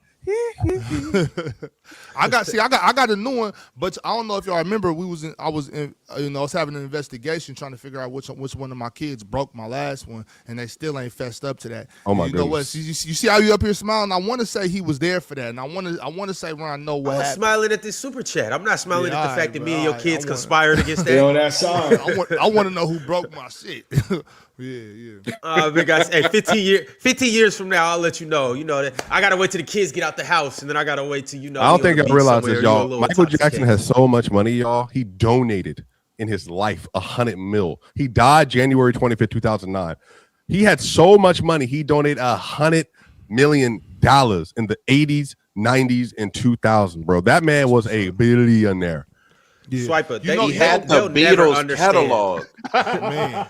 Hey, you guys that never understand how influential Michael Jackson was. Like, But you know, all the characters right now, all the top figures in the world, they don't hold a candle Not even close. to what Michael Jackson Not was in the even close. 90s and the 80s. Like it's Here goes especially the Oxford 90s, but nonsense. even we can even say the 80s, young Michael Jackson. Like But he it's was not close. real Like Jackson 5, He was ABC, in Michael Japan. Jackson. Women were fainting and grown men fainting. Yeah, men were fainting, not just women. Everybody was fainting. Everybody They was loved fainting. Mike. But remember the Super Bowl halftime when the NFL brought him back after in Living Color, not in Living, it's in Living Color, in Living Color. When they did the Super Bowl the year before, remember they brought MJ. Raw. MJ has so much aura. He stood there for 5 minutes, just. And then the cue was to take. Hey, Ron. All he had to do was take his glasses off. The music started. And everybody was going. The good thing about us though, like even for us, like us 90s babies, it's like, and I know like we got older cousins. Like I got older cousins that was born in the late 70s. You know what I'm saying? Like that was putting us up on Mike, putting us up on the Showtime Lakers and all that type of stuff. You know what I'm saying? Like all that stuff from the 80s that we got because of VHS tapes and just being able to rewatch all that stuff. Like that was a great time to be alive. When you like 7, 8, 9, 10, you got cousins that are 18, 19, you know what I'm saying, older, and they putting you up on mic. Like, nah, turn that shit off. We watching this. Like, okay. Bro, last comment. My homeboy used to tell me in college all the time. There's the Michael Jackson is the second greatest person, most popular person to ever walk the face of the earth. The verse of Jesus Christ. That was it. Yeah. That's it. I think he's the second most famous person ever. Second most famous. I thought you said greatest. Oh, like sorry, famous. Yeah, like famous person. He might be the second most greatest person ever. All right. Yeah, his Michael Jackson was greater. LeBron. That was unbelievable. There's nobody. He was so I don't even popular. think you can reach that level of fame anymore. No, because not you're too anymore. accessible Not with anymore. The internet. Yeah, He was so inaccessible too, bro. He didn't like touring. He didn't even want the fame.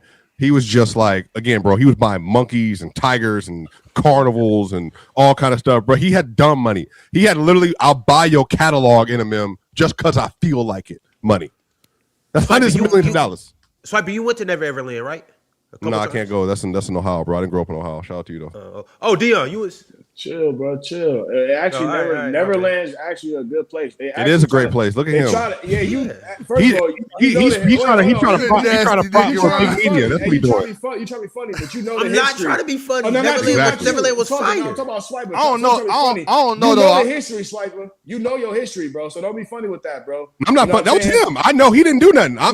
Exactly. He didn't do nothing. You wasn't there. Michael Jackson. Mikey, I know Vince is not his child. That girl is not his child. I can tell you that much. Those white kids. Those kids is Caucasian. Ain't none of them his kids. Inside, he still looks like me.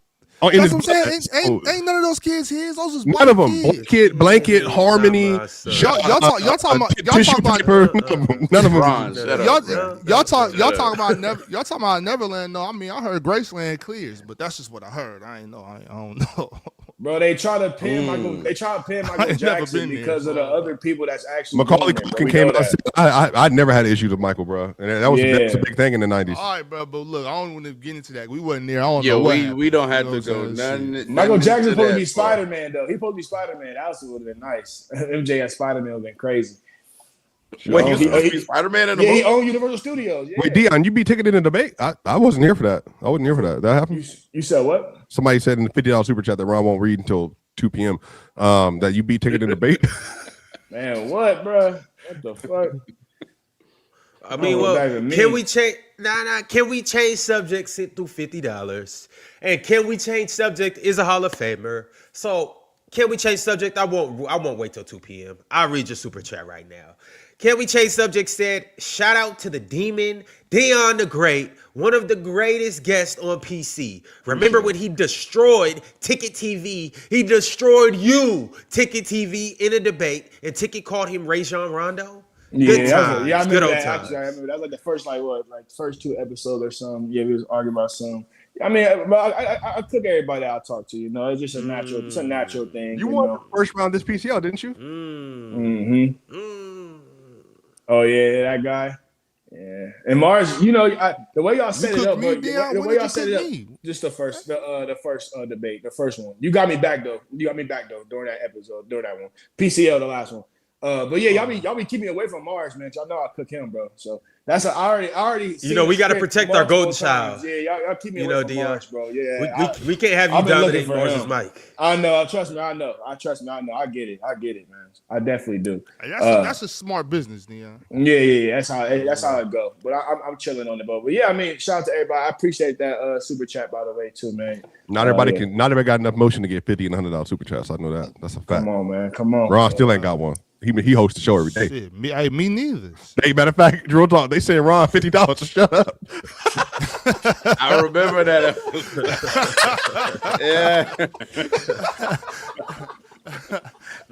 They were sending multiple super chats. That's crazy. Y'all trying to silence Bro, me? I didn't see people empty their bank accounts trying to get Ron to move on. Hey, send $100 and swipe it and host the rest of the show. We'll get Ron ass up out of here. Well, We waiting. Vividly remember that episode. But anyways, though, I got another $19.99 super chat before they send through that $100 to get me up out of here. It's from Big Mac 2K159. Big Mac said, "Yo, what's up, panel? I'm working on solving a virus that turns people with no ties to California into Lakers fans. It's pretty. Hold on, right here. Oh, not you. My bad. I meant to. Yeah, there we go. It's pretty widespread now, so if you know anyone that's suffering from this virus, please point them out." No, damn that. If you're from California, you're a Laker fan. We need to work on that too. There should be no Laker fans ever at all. What's wrong with being a Laker fan? Yeah, Didn't they try to trade Kobe, It's bro? sickening. Didn't they want to get rid of Kobe? Sure did. If I'm not They mistaken. should've. Yeah, they want to get rid of. That would've been a Kobe, good right? And I'm again, move. like Ron said it the best earlier. I said it best earlier in Chilltown. I'm a LeBron fan, bro. LeBron just playing for the Lakers right now. Once he leave after this little, playoff run, whatever going on. I can't wait till you feel my me? friends. We gonna wear Oh my LeBron. gosh. Oh wow. Oh, Ron, we got $100. Damn. Can we change subject? Said done. What's done? What does he mean by this? You apparently. What? All right. So Oh, He wow. didn't put a name on it. He just said done. What does now done there's mean? another Done can mean one. anything. Well, the Godfather. shout out to y'all. We're gonna get to the rest of these super chats. $100 super chat. Wow. We got two. Matter of fact, Ron, it was so emphatic. Ron, come back up here. It was so emphatic. They sent $200 to get Ron off the show. It didn't even take 2 minutes. Like, Not even 2. Not even 2 minutes. Not even 2 minutes.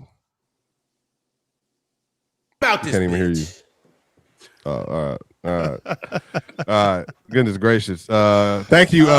Share by dropping these super chats. $200 is crazy love. That's how Motion PC got, man. We love y'all. We really appreciate y'all, man. This is the best community out there. Goop Scoop, $1, $10 super chat. Reminder: the T-Wolves were a Hornets turnaround away from potentially adding LaMelo Ball. They were.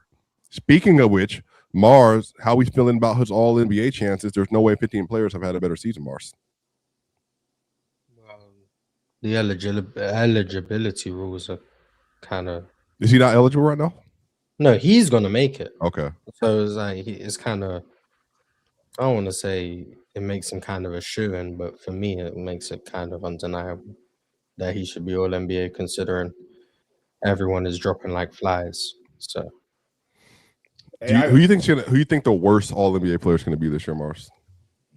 The worst of the greats. if Denny somehow makes it, probably him.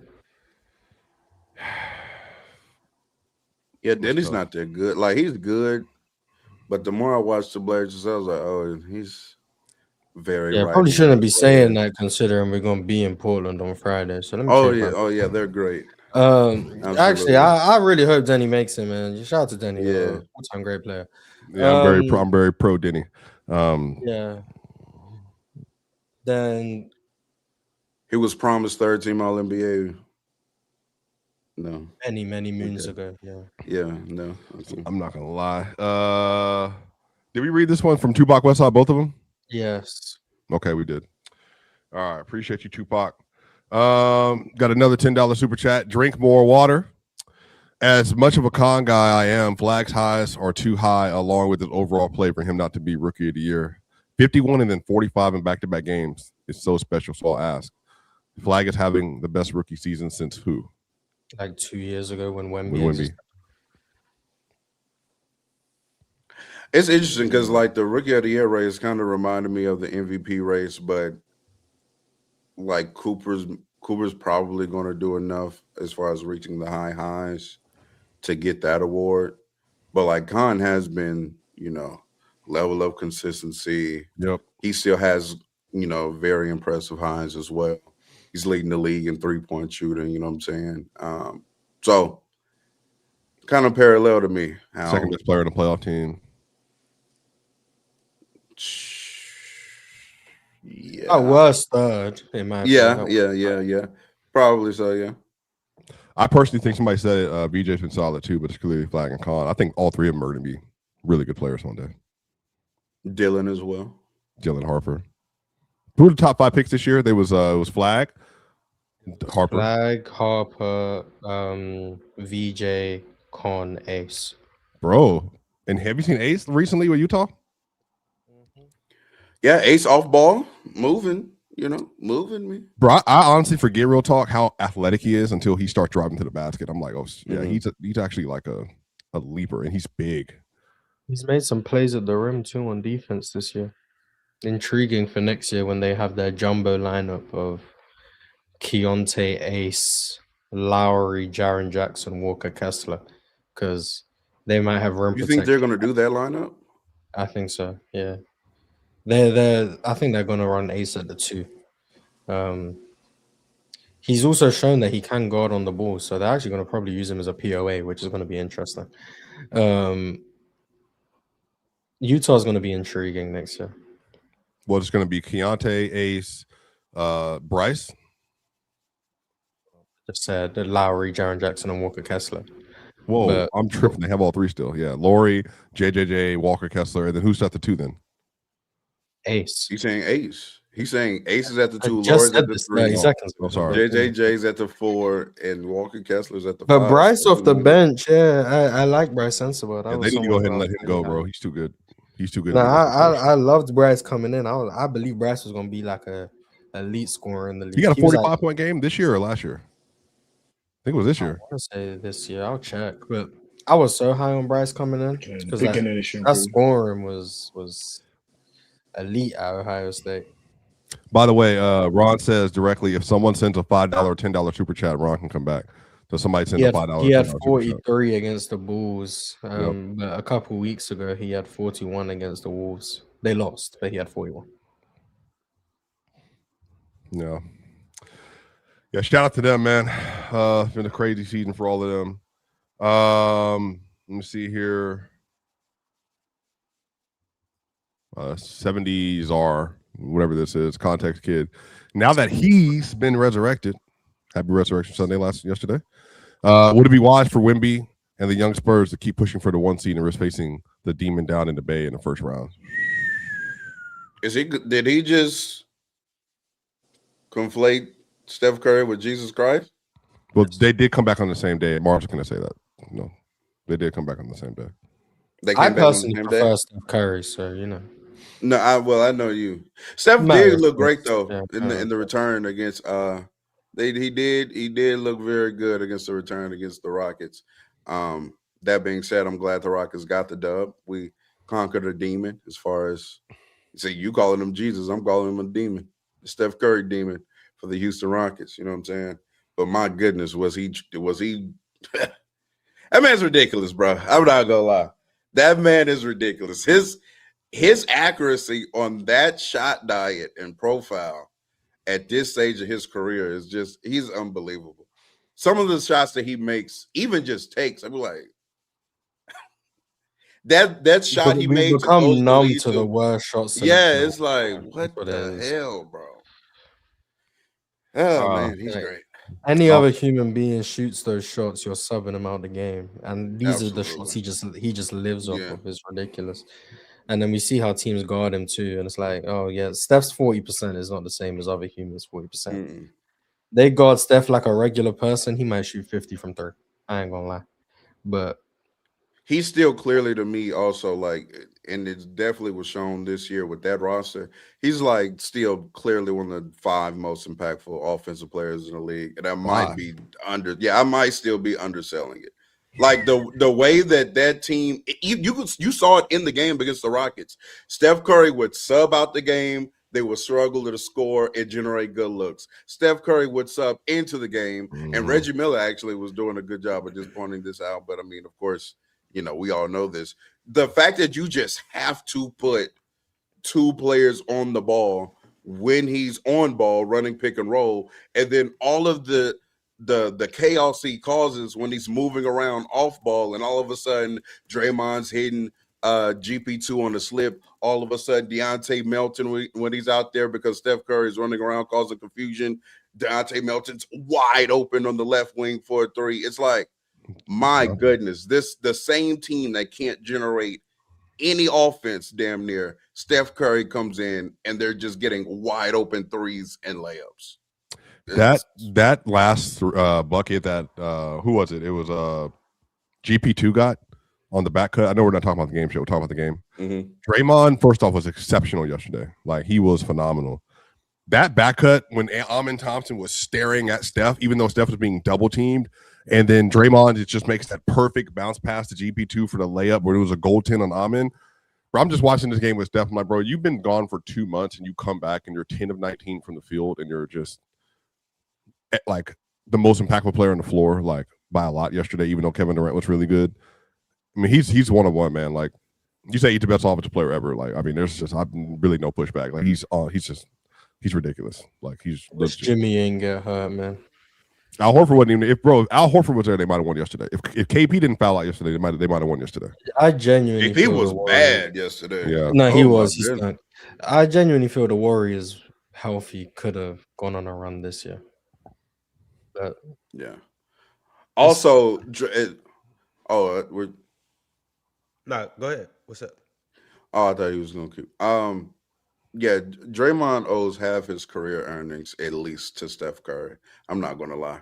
The fact that Draymond how mid he's looked this season, how useless he's been offensively this year. He shooting 40% on a game-to-game basis, please. I've been keeping up with Warriors fans. They have been hating Draymond Green all season, and when I watch him play, he's been useless offensively. And the fact that as soon as Steph Curry comes back, all of a sudden he's point Draymond again. Yes, because Steph Curry's on the goddamn court, and I can't believe we've actually been having these real conversations about Draymond Green being a playmaker. No, nigga, he plays with Steph Curry. No, shut up. He plays with Steph Curry, and Steph Curry creates everything offensively for Draymond Green to be viable. That's it. I disagree. Draymond's a very good passer. We've seen Draymond Green in too many games now without Steph be an absolute shit show on offense to not attribute Steph Curry to Draymond's being viable offensively. Portland series. Yeah, Portland series. Yeah, I know. Portland series. I know. I thought he's been a really good passer this year with Steph off the floor, personally. Nah, facts. I want to know, like, how hard is it to be a good passer? And I mean that like, I think I mean that literally. Like, yeah, like literally. I think it's a bit difficult. Well, no. I'm talking about not being. I'm not talking about being a playmaker. I'm talking about literally taking the ball. And, you remember like when we used to start, like when we was young, we used to go to those little, like we start practice, like when we were younger, learning fundamentals, and we'd go, okay, this line over here, we got partners, you guys, line over here, and we're, okay, let's do bounce passes, chest passes, overhead passes, the step over one hand pass this way, back up, let's do overhead. I'm talking about literally doing that. Because a lot of times that's what Draymond is literally doing. It's just like I think that's difficult. But Draymond also has impeccable timing, y'all. I think there's something to that. Like, he's reading the defense too, Ox. Though he's no. I'm not talking about those, Ron. I'm not talking about those. He's getting passing angles and stuff like that. And Ron, I think that I understand that.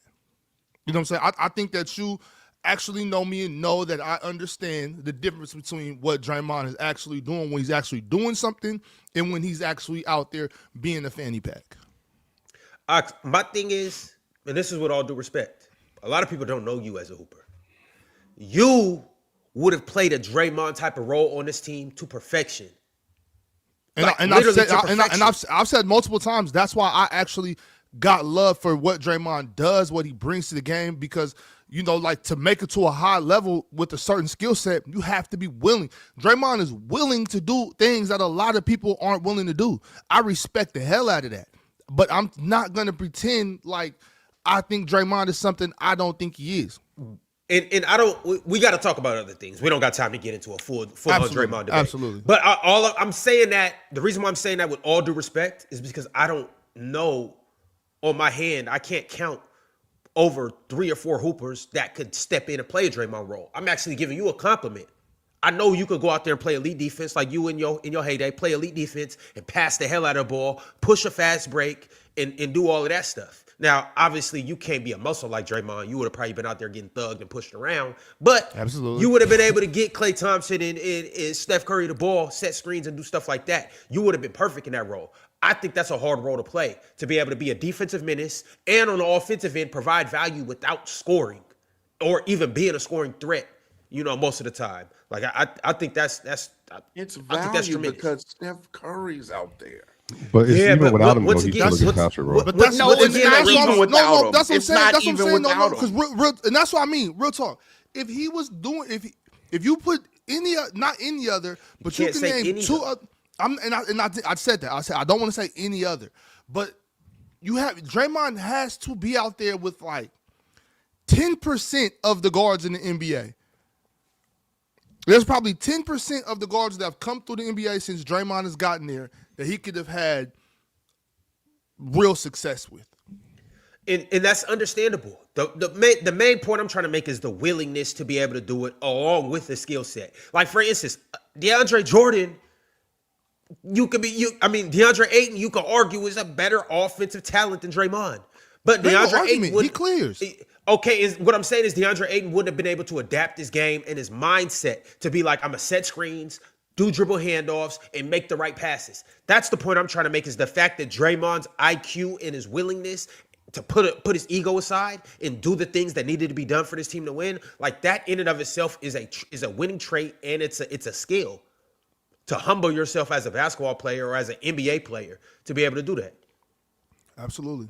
What humility does it take to see, hey, I need to pass the ball to Steph Curry, Klay Thompson, and Kevin Durant? Real talk, we could just agree to disagree right now. But real talk, I want to finish with this, Ron, real quick. The Warriors, the Spurs, and the Heat. That's where the love stop. You don't think All right, Portland would work?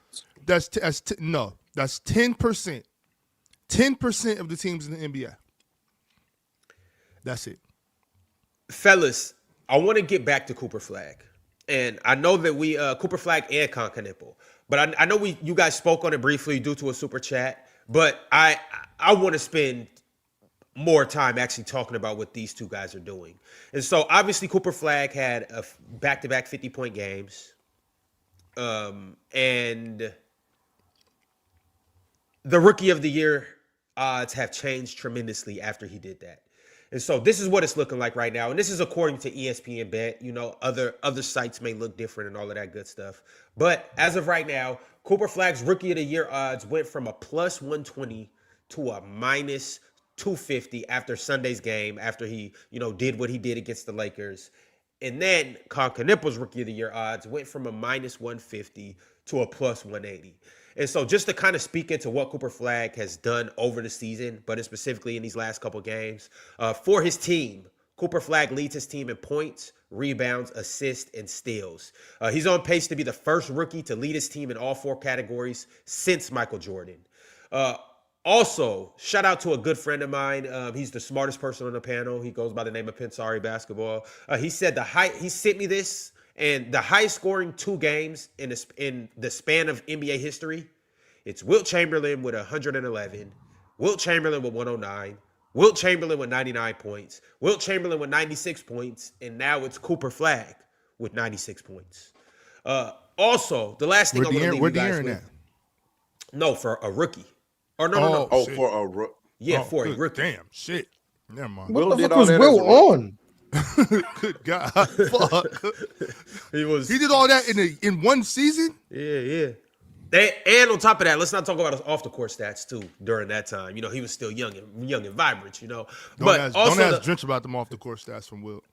The last stat that I want to leave you guys with for Cooper Flag is Cooper Flag has the third most 45-point games in this entire NBA season, behind only Luka and SGA.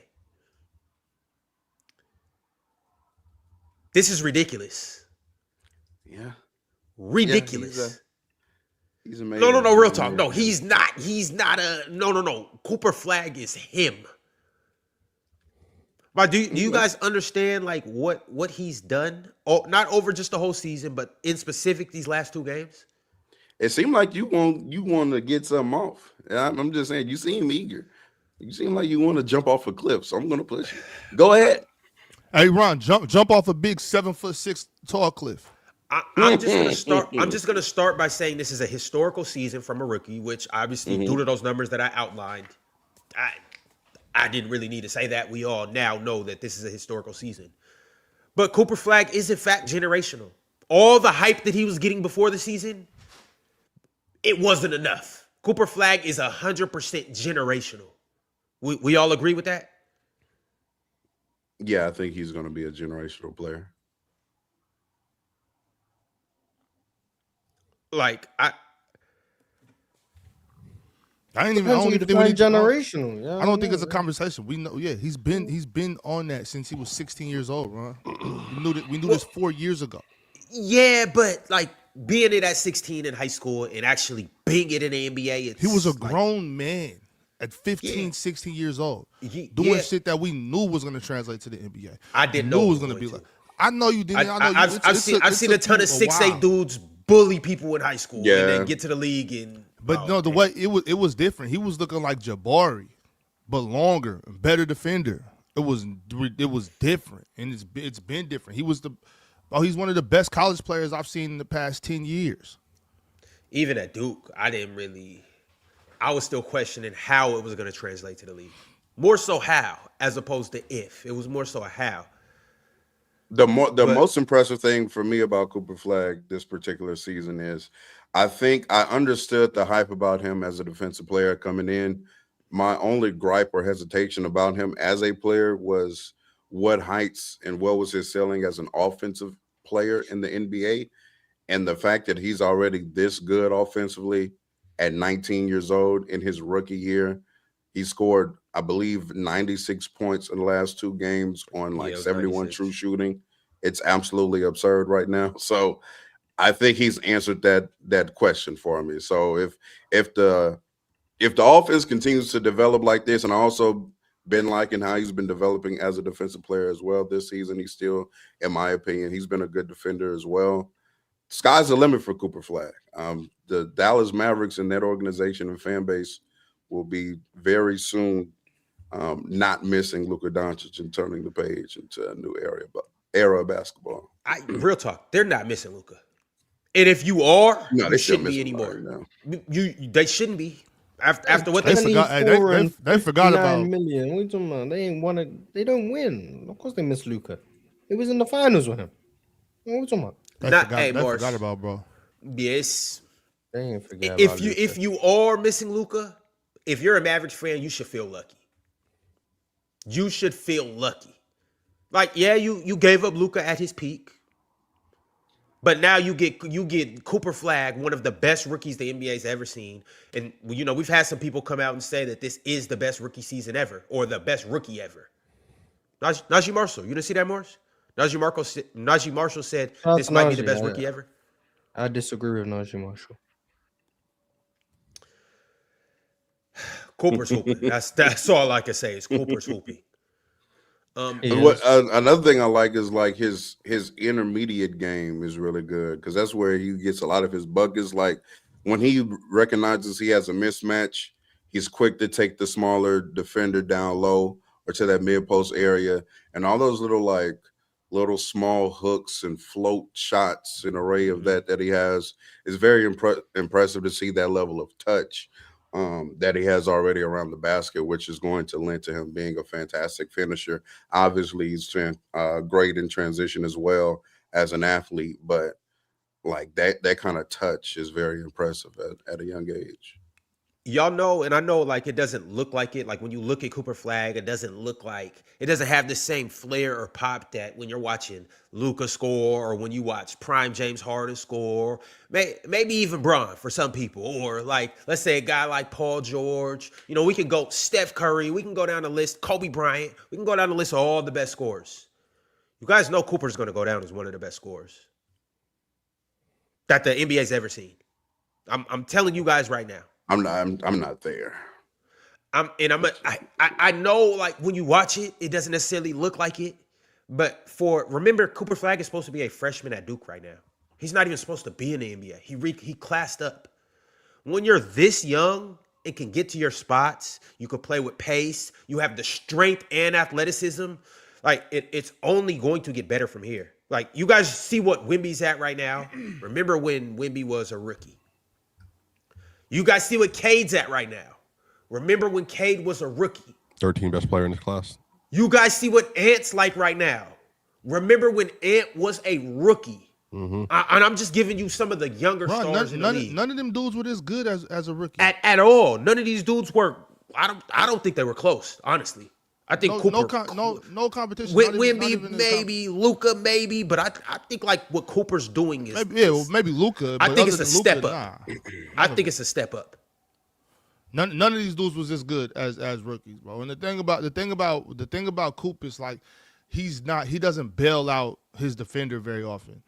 You know what I'm saying? Especially even when he has smaller defenders, he's really getting them on his hip, taking them to the torture chamber. He's making you pay for having somebody smaller than him on him. He could do pretty much anything he wants to do to you, and he decides to torture you. And I love it. Yeah, man, cool. I'm just impressed. That's all I can say to say the least. Like, I didn't see this development happening this fast. I didn't see the translation happening this fast. I didn't know that the jumper, especially coming off pick and rolls, taking 2 dribbles, getting to your spot. Like, y'all, this is impressive. And once again, I'm going to reiterate this. This is only the beginning. I just named off a few different players. Wemby wasn't better as a rookie, Chad. I'm sorry. Like, he was, in 4 years, he didn't have. You don't think Wemby's better now? So yeah, no shit. You don't think he was better as a rookie? No, y'all. I mean, y'all took that the wrong way. You know what I'm saying? Like, there's no other way to take it. You said he was better than him. There was no other way. But you know how I meant it. I meant it like he's there. Like, he's there. Exactly. So if he there with year 3 Wemby, of course he better than rookie Wemby. Right. Okay. Yeah, yes, absolutely. But when I said that he was better than Wemby now, I didn't mean he was better than Wemby. I meant, like, he can do shit that Wemby can't do. You know what I'm saying? That's more so what I meant. I think if I was to say who's the better basketball player today, I would say it was Victor Wembanyama. But I don't think it's like a foregone conclusion. Like, I don't think it's just like an obvious thing. I think Cooper is on that level of basketball player already. I think Cooper Flag's the top 15 player in the NBA. I think he's in there with those dudes. I think so. Name, like, who would you say? You saying top 15? So, like, you saying he better than let's do players around top 15 area. Is he better than Devin Booker? No, is he better than Square Bonds? No. Yes. Yeah. He's better right now than Scotty Barnes. He's better than Scotty Barnes. As a player? Yes. Yeah, what are we talking about, Swiper? Swiper. I only talk about as basketball players. Well, I thought he said scoring because he said top 15 scorer. So I don't need to qualify. Top 15 player. That's not what he. I don't need to qualify anybody. We're talking about basketball. Yes, he's better than Scotty Barnes.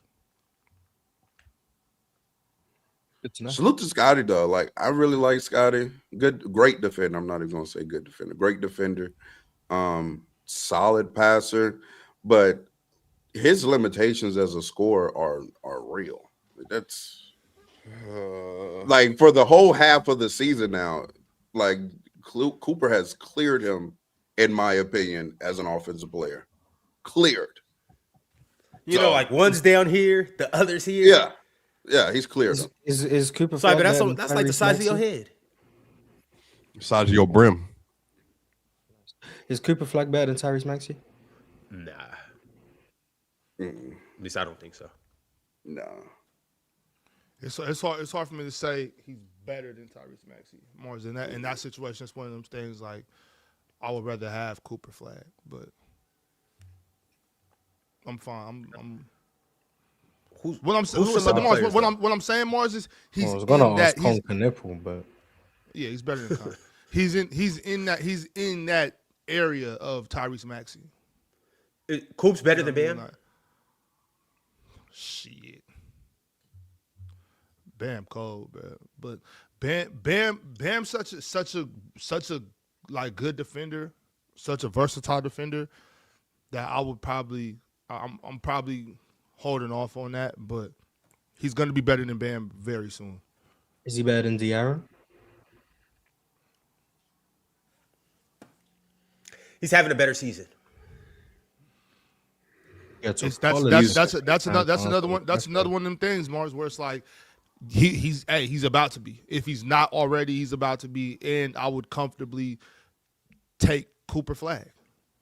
Like I'm good with. Yes. The answer is yes, Mars. Yes.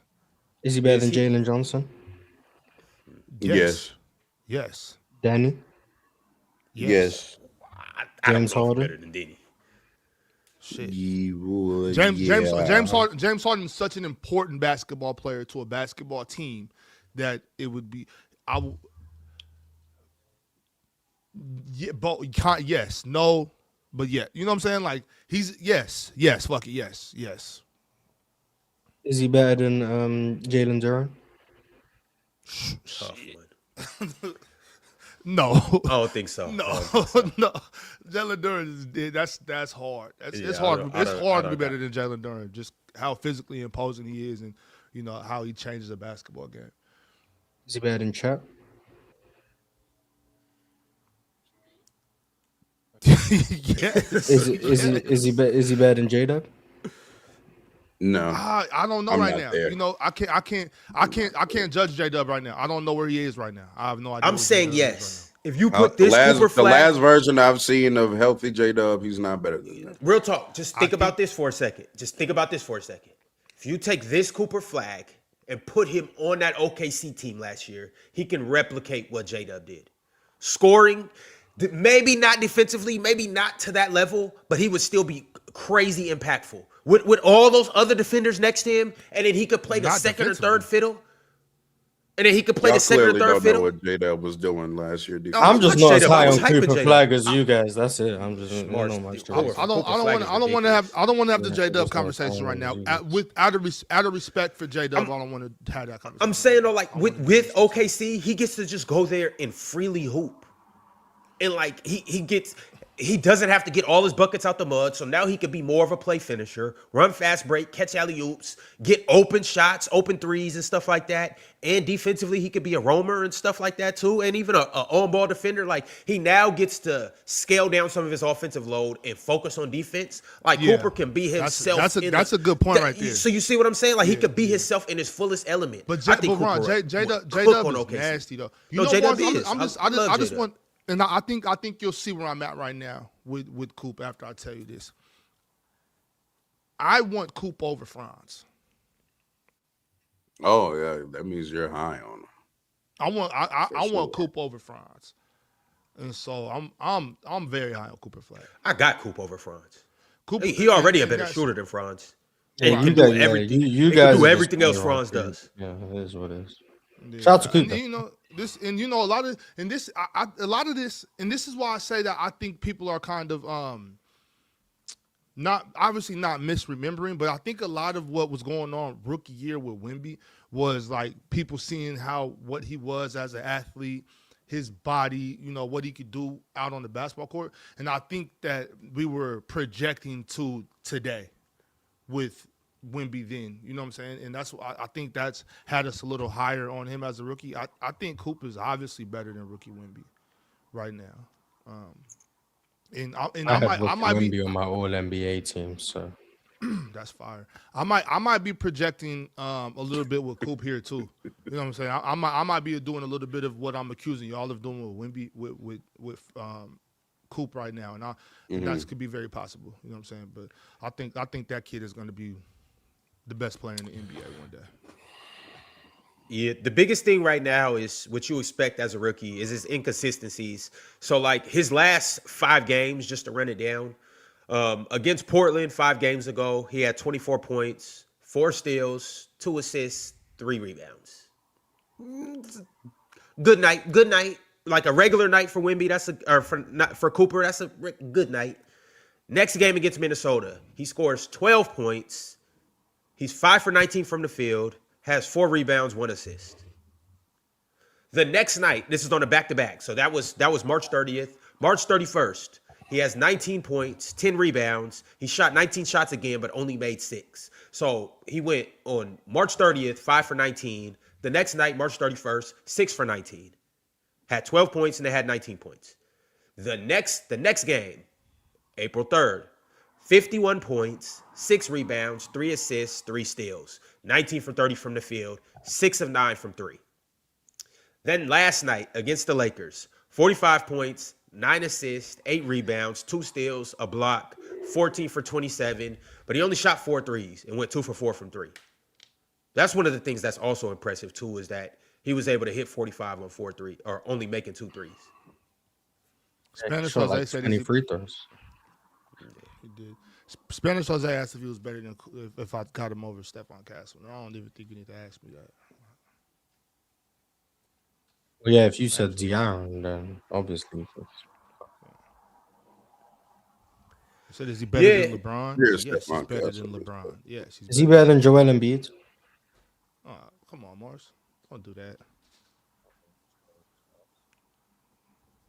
No. Is he better? No, he's not. No, he said no. If you get any version of a healthy Joel Embiid, he's still one of the top 6 players in the NBA. So no, I'm not gonna play with that. Is he better than Larry Markkinen?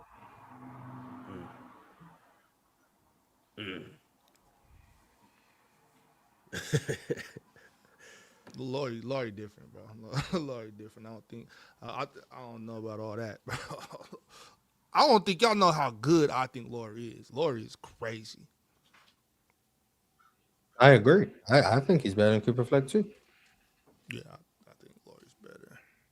It's funny though. Like I'm seeing like Cooper Flag get a lot of praise for being the intangible, superstar willing to do the role player responsibility things, but like tends to be a knock towards Jason Tatum. Just find that That's interesting. ridiculous. That's a ridiculous knock to Jason Tatum. Cooper Flag is a negative efficiency scorer at 26. I guarantee this intangible stuff is not going to be the same praise as it is now when he's 19. That's how it works. When you're a young player, your flaws can be your grace. Swiping. Yeah. So if Cooper Flag is still 54 true shooting or whatever at 26, his intangibles aren't going to mean much for people. Unless they're winning, then obviously. Do you think that's correct? No, I think it's dumb. I'm just telling you how the young player narratives go. All right, fellas. Well, right now I'm running a poll. Who is better? Cooper Flag or Scotty Barnes? You guys are doing the right thing. But go ahead and keep voting on that poll. I'm going to let that poll run up, and I'm going to let it continue. Scotty's PR in this room is terrible, bro. Penn just needs to hand him over to me or something. That's crazy. Scotty is a great basketball player. I've been high on Scotty. Scotty's about to finish top 3 in DPOY deservedly. He's been a really good offensive player this year too. Just yeah, I mean he's in the mud. It is a very loose. It's not loose. It's not super tight, but it's definitely really good. It's not loose. It's not the tightest thing in the world, but it's not loose. All right. One more thing that I do. One more thing I do want to. Offense. It's not like it's super tight handle. One more thing I do want to outline with this Rookie of the Year race. I seen a good thread on Instagram, and I just want to run through a couple of these things because this is one of the best Rookie of the Year races that we've seen between Con Knipple and Cooper Flag. And as you can see on this, it feels like we've seen this before. And this is a picture of Cooper Flag and Con Knipple next to a picture of LeBron James and Carmelo Anthony. Biggest robbery ever. Yep. Yeah, and LeBron won that year, so just go show you. So Con should rightfully win this, and that's Melo got robbed. He won. Didn't Melo didn't get robbed, bro. Didn't Melo also have the better record? Yeah, he had the better. He was in the playoffs and had a better record, and was first in scoring amongst all rookies that year. Brown was a better passer. Brown was a better. He made a game winner over this. Matter of fact, this is how deep in the cut it is. He made a game winner over Theo Ratliff as a rookie that spring, right before the voting and stuff was cast, and they won 43 games that year. I can't remember the exact number, maybe 47. I can't remember the exact number. Yeah, Melo absolutely got robbed. Nah, it was LeBron award to lose. You weren't even alive. You don't even Playing remember. to You don't have- even yes, remember. Yes, I was. I You don't definitely was even alive, remember. bro. Don't disrespect me like that. I definitely was Matter of alive. fact, but I definitely hey, matter of fact, I Melo was watched such it. a rookie of the year that your GOAT, I which is watched my it. GOAT, by the way, that your GOAT was wearing a Melo jersey in Denver during the playoffs. How about that? Hey, I mean, they was best friends, bro. LeBron top Melo 2 in high was school. in the playoffs his rookie year. Yeah. Led a team to the Yeah, playoffs. a way better team, bro. LeBron had it. Oh, he did? LeBron was had the Said same. that 17 win team. Yeah, Yeah, LeBron they had added the some talent. They added same, Kennan in man. them, so I will give them credit for that. But Melo was 100%. Like, It was a close race, but again, no, it was close. LeBron was out the playoffs, getting snuffed out. I think LeBron was a better defender. I think LeBron was a better Here player. we go. Nobody was looking at that in 2003, brother. I don't tell you. I was, and I went back and looked. You weren't alive in 2003 to be looking at it. How old were you? Three? I ain't that young, but like I said, how old were you? Three? I seen it, bro. I went back and did research. You said on it, 10? bro. I did a research on it. Swiper, we can't do that, Swiper. I know. I'm joking. I'm joking. Come You're right. on, right? Like, come on. But like I said, though, for real talk, I got LeBron, and I mean, Nobody talked like that in 2003. What? We weren't at the lunch table. What was that? We would have been in the 7th grade and the 6th grade. Yeah, we weren't at the lunch. No, 03, 04. No, 8th grade. 8th grade. Yeah, we wouldn't have been at the lunch table in 8th grade, bro. Me playing for the Red Shield Disciples in football season and all, talking about, man, well, Melo's Vorp. LeBron's Vorp. Like, no, Melo was leading the team to the off. We didn't do any of that stuff. Yeah, but real talk though, that really could have went anyway. Like seriously, like that year, bro, it could have went to Melo, bro. Like all jokes aside, but I got LeBron. And this year, bro, it's Cooper Flag. Why would you not give it to Cooper Flag? Just the same as that reason I had with Wemby MVP earlier. Like, why would you not give that to Cooper Flag? I know Conker Nipples. Internet got him. Is that me or is that? That's Dion. Damn. Internet got him. Internet gets another one of us. Oh, well, what Dion was going to say is Cooper Flag's going to be generational. Why would you not award him ahead of time? And also, too, though, like, I'm glad that Cooper did what he did and came and basically just snatched Conker Nipples' chain. Because I'm pretty sure we all think that. Well, Cooper Flag is better than Conker Nipple. Whether you think it or not, Cooper Flag is better than Conker Nipple. And so, that doesn't mean he should win. That ain't right, Ron. You can't just do that just because you think somebody's gonna be generational as opposed to the other guy. Let's give him the award early. But he's also having the better season too, though. Con's team is winning. No, Con is having the better season, brother. I don't think he is. But I'm saying he is, though. No, just 3 points. Why are you saying he is? Because he's been I don't want to get into this debate. He's been a better offensive player this year, pretty comfortably. You can say situational, I'm good with that. But like, he's also been like situationally, like whatever. He's the best. He's literally one of the best shooters and scorers, jump shooters in the league. Period. Do you think that Cooper will look better with Kyrie? Absolutely. I have no issue with Cooper. Cooper would be great. He would be great in Charlotte. But he also wouldn't be doing Con is legitimate. Charlotte. I'm saying if he had healthy season, like let's say Kyrie was healthy this year, let's say Anthony Davis was healthy all season and still on the roster. Do you think that and Derek Lively was healthy?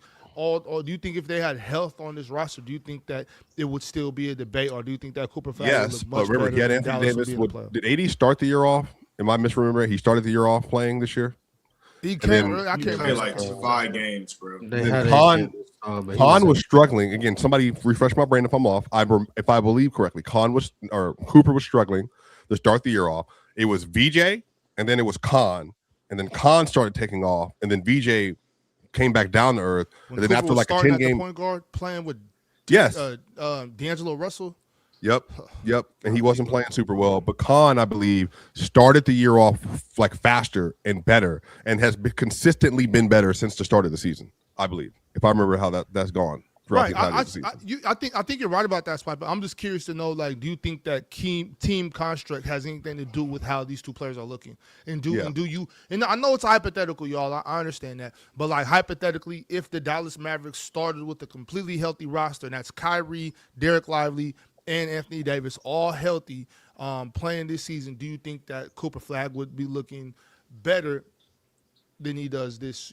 I think so. Better than right. I think so. And also another point, real quick, Ron, before we keep going, I think that this whole season with playing how Cooper's been playing, dealing with the injuries, I think that's actually it's helping him develop. I think it's going to turn him into an even better basketball player in the future. Yeah, I mean, he's definitely getting some reps and stuff at some things that he probably would, well, not even probably, he would definitely get significantly less of if that Dallas team was completely healthy. But like, I don't know. To Swiper's point about like, yeah, Khan, fantastic jump shooter. I definitely understand that. I think he's potentially going to be a generational shooter. That's definitely on the table.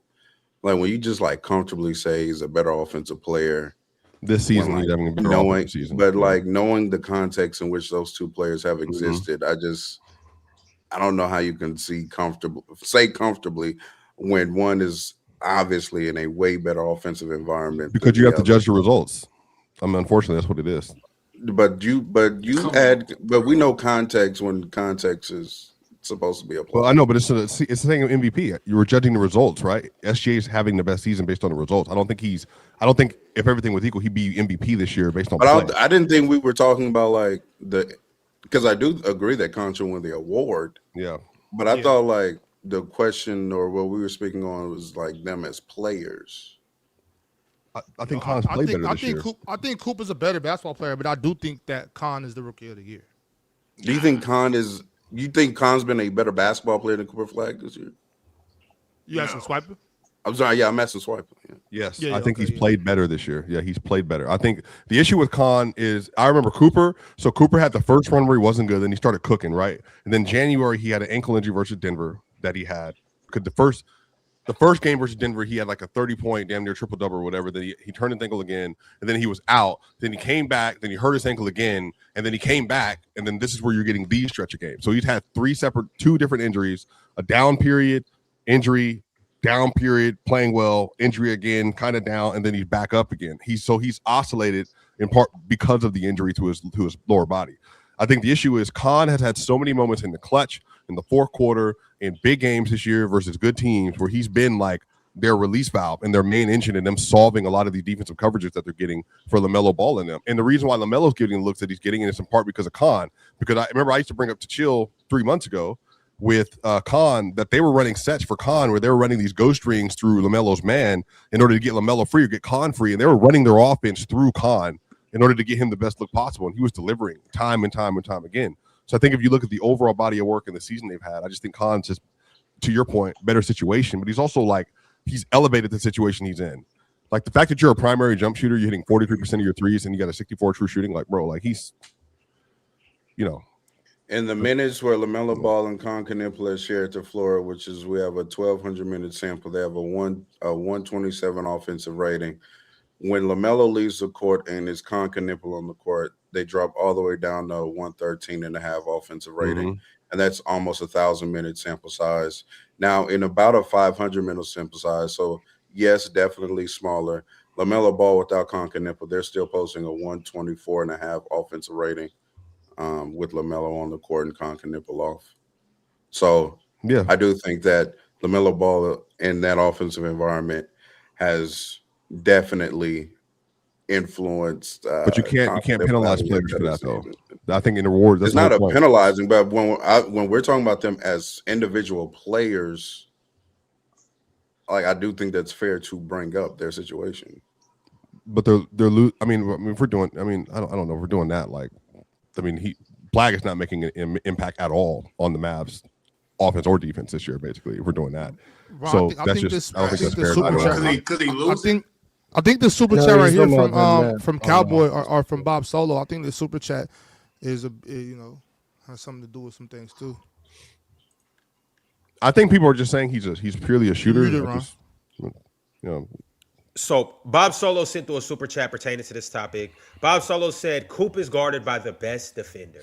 Coop is the main option. Is the main option that each team prepares for. Khan is the third option behind Miller and Ball. He gets to just play without being the primary option with the primary defender guarding him. Yeah, that's exactly what I was thinking. That's exactly what I was saying. Like when it comes to Coop, he's getting the LaMelo Ball treatment defense, right? He's getting that same type of defense to him because he's the number one guy on the squad.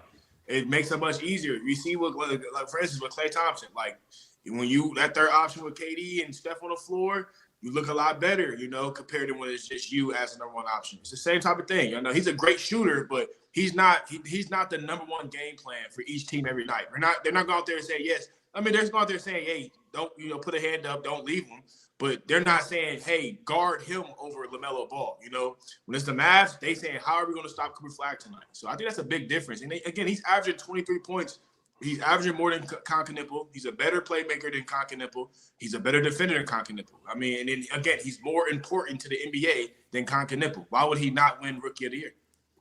That last part, I don't think should matter the award, but I do think Rookie of the Year, the voting for that award, I think, is some of the best voting for any award that's handed out in the NBA, because I do think the understanding of context is applied to that specific award even more so than like MVP. That's the reason why LeBron would win over Melo, even though Melo's leading the team to a playoffs and all that, because like we understand the context around the players. Concanippo has been assigned to do something that we knew he was good at coming into the league. Concanippo's been assigned to shoot the basketball primarily on the team and not handle any other playmaking responsibilities or anything. They didn't insinuate his weaknesses. They asked him to do his strengths. Whereas Cooper Flag got into the league, and because of certain things going on with his team due to injury and ailments to others, they were then asking him to do something that he wasn't even quite ready to do. Concanippo came into the league. We knew he was an elite shooter. They asked him to be an elite shooter. And so then he's been succeeding at that job. Well, if we're doing that, Melo made us. If we're doing the Rookie of the Year, Melo had a bigger swing on the offense than LeBron did as a rookie that year. So, but now I just talked about like the basketball reason. Yeah, but he was a better scorer than LeBron that year too. But what else? Slightly. He was a more impactful player than LeBron was as a rookie. How? The same thing Real Talk just did. I just went to Melo's numbers and with the LeBron's numbers. That's all I'm saying. Like, if we're doing that, and I think you just got to get rewarded for the season you're having. I just think it's difficult. It's difficult for me to say that, like, yeah, you do have a better situation, Con, but like, you still been performing up to expectation. Matter of fact, exceeding expectations in that role. Yes. So I mean, I don't want to penalize you for the situation you're in when it's like, yeah, I mean, Cooper has the worst situation, but he's also not. I would say he's also not played better than Con, even if Con benefited from the situation. I think it's that simple. It's the same thing. I think it's the same thing in MVP though. Like if we're gonna apply that logic, then I think we have to start doing that with all the awards, and so that just becomes a little difficult. Just make it Cole. Make it Cole Rookie of the Year. I'm with that, Dion. You feel me? Like at this point, when was the last time that happened? It happened pretty recent. Not recent. Was it J Kidd, right? J Kidd. I thought it was Steve Francis. Yeah. Steve Francis. Yeah. So who was it? Steve Francis and who? If I remember correctly, Elton Brand. I think. Dion, I think you cooking with that. Make it Cole. I 100% believe it should just be a Cole. I have Cooper if you have to choose between the two, but I think both of them have earned it. Both of them deserve it. And I mean, it's a storyline behind it too, which I think makes it dope. But ultimately, like, I think that these two have both played at a great level, and they've both played good enough to both deserve that MVP, and they could both be co-MVPs, and I don't think that should be that big of a deal.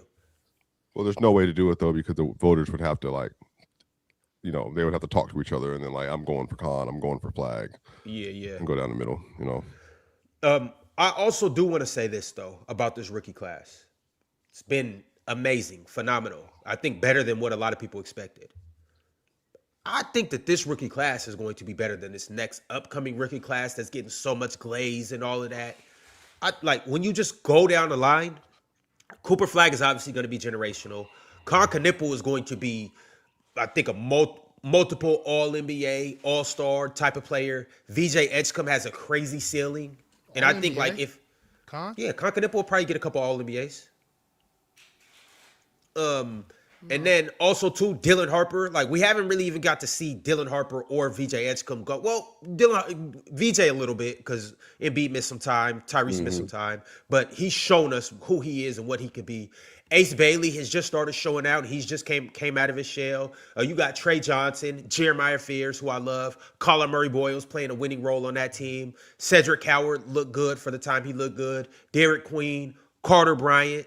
And then we could continue to go throughout the league. Will Riley Mars has looked good. Nick Clifford. We can continue to just roll down all of these guys. They're just rookies. Once again, they're just Hansen. We definitely Yang. You know, I'll say my goal for last. Definitely Yang. That's the only reason why we're pulling up to Portland, by the way. But like, we haven't even like got into year 3 or 4, which obviously we haven't seen. We haven't seen this next year's draft class at all. But I'm saying like in year 3 or 4, that's where you get your sleeper guys who pop out, your second round picks. Who, oh man, how did this guy fall to the second round and stuff like that. This is one of them draft class where it's gonna be like 10 years from now, we're gonna look back at this like, damn, that really was the one. And so, like, I know this next year's getting a lot of glaze and praise, and people, we got the tankathon and all of that. It's going to be hard for those dudes to even live up to these guys as rookies. I mean, but they're supposed to, though. I mean, from what we've been hearing, I mean, you got AJ. People are, expecting AJ to be a fantastic scorer. You got Cam Boozer, which he's supposed to be some fantastic, I don't know what, offensive hub or something. I don't know what he's supposed to be. What he is. Darren Peterson's supposed to be this generational scorer as well. I don't know. I mean, if these other players get near their ceiling, we'll have to see. Yeah, it's gonna be interesting to see next year. I'm definitely gonna do a lot of comparing and contrasting with this next draft compared to this last draft, and in large part too because this draft once again is getting hyped out of this world. There's a lot of hype for this draft, though. I do agree with you. They're setting a very high bar for this draft. I'm not gonna lie. What am I missing about Cam Boozer? What am I missing? Am I missing something? Besides Cooper Flag, these dudes are going to be better. I don't know if any of those guys are even going to have the Concanipple year. Maybe not have the Concanipple year, but they got to go to the right team to have the Concanipple year. Let's be for real. If Concanipple was in Dallas, one of them get drafted to the Pacers, we'll be looking like a Concanipple year. Right. So let's say if Darius Peterson goes to the Pacers, he's gonna look way better than Concanipple. I don't know. You know what I mean? Like besides Coop, don't get me wrong, there's some hoopers in this draft. But is he gonna look better than VJ Edgecombe? Darren Peterson? If he goes to the Pacers, yeah. Yeah. I don't know, man. VJ is we're not giving VJ the credit that he deserves. If he goes to the Pacers, he's gonna look better. He's gonna look better than everybody this year. I don't know, man. Darren Peterson has clear issues. Cooper Flag is better than him, but if he goes to the Pacers, he's going to look better than Coop. Who? You're out of your mind. Darren Peterson. You're out of your mind. I'm saying as far as like I don't. He's not gonna be. He's not gonna be better than Cooper Flag. I think I made that clear. I'm clear about the fact that I think Cooper Flag is better than him. But if he goes to that team, just the same way that Concanipple has looked better than Cooper Flag at a lot of times this season, Darren Peterson will also look better. It's not about who's better. I'm talking about whose production will look better. Whose production? I'm talking about whose production will look better. Like Con can, I'm just talking about the way the production looks. I get what you're saying, Ox. And then AJ DeBonce is better than all of them except for Cooper Flag. You know what I'm saying? Now he might be better than Coop. Now I like that one. AJ might be better. You know what I'm saying? Like if if all these dudes go to good situations, just like some of these other guys had to go to, like Harper, he's in a good situation in San Antonio. Yeah, but Harper hasn't even got a chance to really show off his full repertoire. Right. So in the fact he is in a good situation. He's in a good situation. No, for sure, 100%. Yeah, I'll go with kind of the top 3 guys. I think Coop. I don't think AJ will be as good as Coop. I think AJ will. I think he will look nice. I don't think his rookie season will just be as good as Coop. I don't think Darren Peterson. Even if let's just say Coop goes to, or let's say AJ goes to Brooklyn, so he has his own squad. Let's say Darren Peterson goes to Indiana. That's obviously an ideal situation for him. And then let's say Cam Boozer. I don't know what's a good situation for him. Well, let's say Cam goes to the Mavs. Let's say he goes to the Mavs. I don't know. Who goes to the Mavs? Cam Boozer with Flag and Kyrie and Lively and Gafford and the best player on the team, Najee Marshall, with Matt Christie. That's a great situation for him. That's a squad. That's a massive. I would love that for Cam. That'd be insane. Yeah. Najee Marshall, by the way, he needs to interested in get up out of there. He has the best guard touch in the league around the rim. He's the most I can't believe he's insane. He never misses a floater. I legit don't know if the last time I seen him miss a floater. That's where Coop got it from. Stay woke. He got that. But all right, fellas, let's go ahead and get into these super chats. We got a good amount of them. Salute to everybody that's watching the panel right now. If you've watched all 2 hours and 43 minutes, you are a GOAT. You are a legend in the PC community. Salute to you. Also, if you guys haven't joined the Discord yet, we just revamped it, and it's back better than ever. Join up in the Discord. We're going crazy in the Discord right now. I look forward to seeing all of you guys there. And, we talk a lot now during the panel. You guys get 3 hours of us. But in the Discord, it's 24 hours of everybody in there. If you guys like the live chat, like right now, what's over swiping right now? If you guys like the live chat, just imagine that at 4 p.m., 7 p.m., 4 a.m., 10 p.m., 4 a.m., 1 a.m. That is the Discord. Facts. Pull up to the Discord, debate who you want to debate, call out everybody on their takes, but ultimately, we just talking ball in there. We'll see you guys in the Discord. Follow us across all platforms. And last but not least, obviously, we're going to be in Portland April 10th, this Friday, watching Kawhi play against Denny Avdia, and we will be making history. I look forward to seeing everybody that's bought a ticket, but if you haven't bought a ticket, it's still not too late to buy a ticket to the live show, to buy a ticket to the game. And the ticket includes all of this. It includes the live show, it includes the game, it includes the meet and greet, and it includes the after party. Pull up to Portland. It's going to be a hell of a time, and I look forward to seeing all of our PC members and followers in the 503 PDX this Friday. It's going to be a hell of a time. Oh, and by the way, Mars is going to do his show without his hoodie. So if you want to see that in person, that is, going to be a sight to see. But all right, let's get into these super chats. Salute to the Godfather. He sent through a $100 super chat earlier. We read it already, but I just want to give the Godfather some love. We also got another $100 super chat after a $50 super chat from Can We Change Subject. He just said done, which it's not what you guys thought it was. Can We Change Subject hit me on the side. And when he said done, he meant done like I'm done with some of you guys' bullshit takes. I'm not going to talk about the person that he called out, but Ron, let me ask you a question. So when we get here on Thursday and we have this record-breaking event, I don't know if y'all know, we're going to be in Portland at the MODA Center right before the Clippers and Portland game. It's going to be the first time ever a podcast was ever shot live before an NBA game. It's going to be incredible. Ron, are you going to be on your best behavior there? What are you going to be on trolling behavior? Are you going to be on hosting behavior? Are you going to be like what do we need to be I'm gonna be on cook a light skinned nigga behavior. Well, I'm not light skinned. So I'm gonna be on cook a fake buff light skinned nigga behavior. That's what it's gonna be. All right.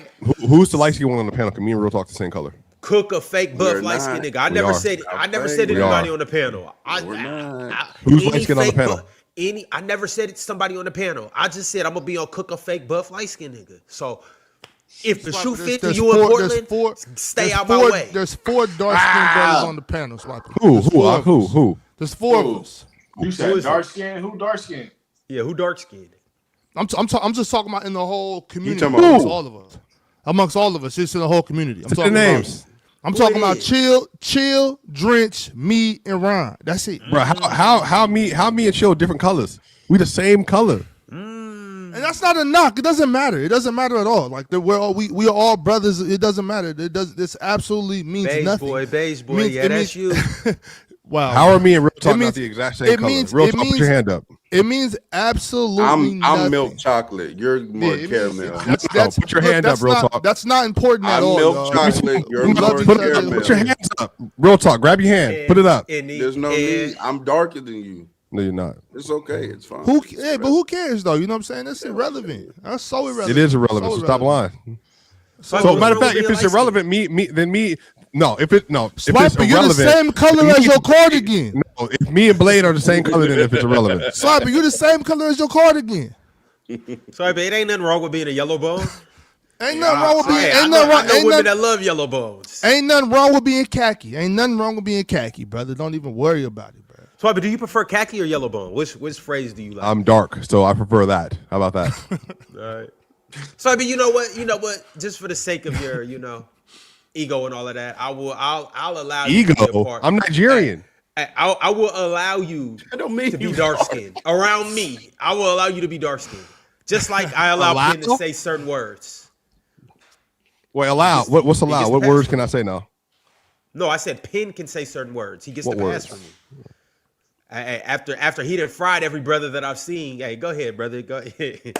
You got carte blanche. But anyways, though, I have another super chat that I want to go ahead and read. It's $100 from the Godfather yet again, and the Godfather said, "Bye, Ron."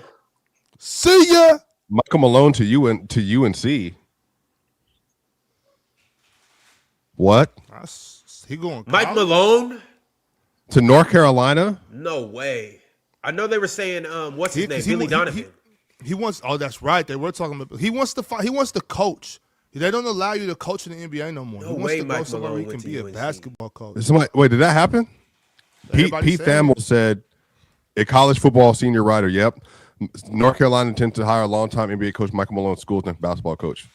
Wow. Look at That's a UNC. power When move. they went to the NFL, then went to the NBA, bringing these dudes down so they can really coach. Jokic some ruins sports, man. coaches' careers, man. I'm telling you that right now. Jokic Doesn't is LeBron have back the- to college. Doesn't LeBron have the most coaches fired of any superstar in the last What? 25 years? Crazy, bro. Jokic You should should have have said that just then. Didn't Jokic? Jokic? Wasn't that his coach's whole career basically? Whole career, his entire career. He left. Matter of Shaq and what? fact. Let me tell you what, Dion. The issue is when you start talking, you got to remember who you're talking to. I'm a LeBron fan. I'm just not like you. You got LeBron like under stuff when you wear in bed. Like you got sheets. You got LeBron He sheets. got Bron draws. He got LeBron draws. He got LeBron t-shirts. He got LeBron sheets. He got a LeBron flag above the bed. Matter of fact, real talk, his mirror above the bed has a LeBron outline. So what I'm saying is that when we having conversations, LeBron got David Blatt fired quickly.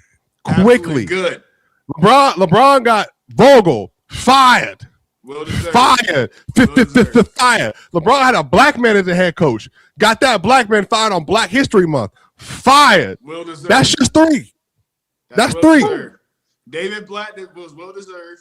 Was obviously he didn't have no clue what the hell he was doing, right? Mike Brown, he went on to bigger, better things. That's cool. They actually had a good, time with each other. But overall, Mike Brown was playing the same plays as the San Antonio Spurs. How many black Running men the has LeBron offense. made jobless at the head coaching position, Dion? Man, how many black men has he won championships for, man? I don't know how many. How many times You tell me. You tell me. Come on, bro. Hey, Cook. How many? You tell one. Hey, whoa, it's just one. Yeah. It's just one.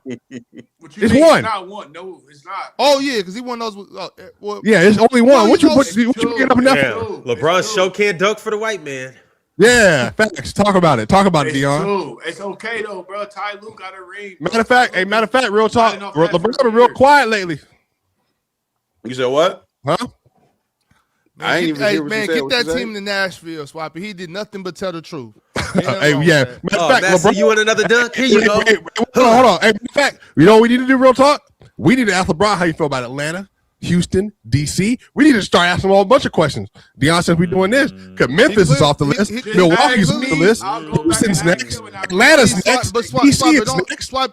Swipe, there's 2,000 people here. Don't do that, bro. We don't want to spread that because I'm not spreading anything. I'm asking questions. If Bron really had an issue with black cities, Deion don't want to person spreading anything up here. He would have said something about Atlanta and Houston and all those cities. He didn't say anything about those because he doesn't have a problem with black cities. He has a problem with Memphis. That's it. People, come on, bro. I hate that about us. That we always got to do that. Like, oh, that's there's clearly Milwaukee's racial very black, Adam. undertones. Very black city. Man, come on, man. Yeah. Milwaukee won.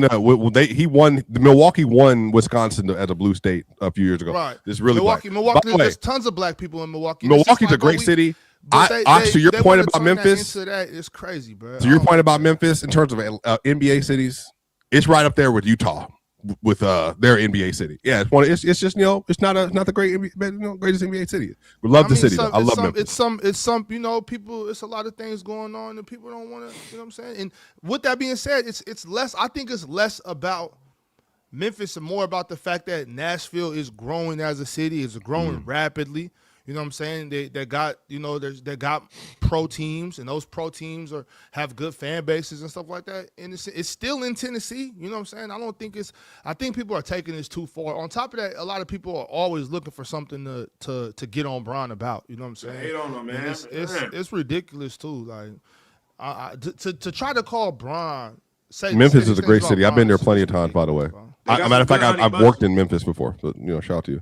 No, look, Memphis is a great city. Good honey mustard in Memphis, man. Man, I'm Memphis native. I said I've made a great video about this featuring a Memphis native actually. So. Who's a Memphis native? Mario knows best. Pretty sure y'all know who that is. It's a great city, man. Yeah, shout out Mario. Hey, PC, we love Mario. For sure. Wait, Ox, if you had to play in the NBA, would you rather play in Utah or would you rather play in Memphis? We've talked about this before, Spiper, and I've said I'd rather play in Utah over Chicago. But that's just because I know me. That's just because I know myself, and I would rather be Chicago.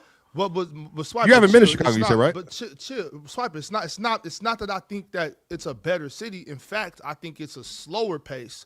You know what I'm saying? Less to do. And that's for me when I was a younger person in my early 20s, I don't need to be in Atlanta. I don't need to be in Houston. I don't need to be in LA.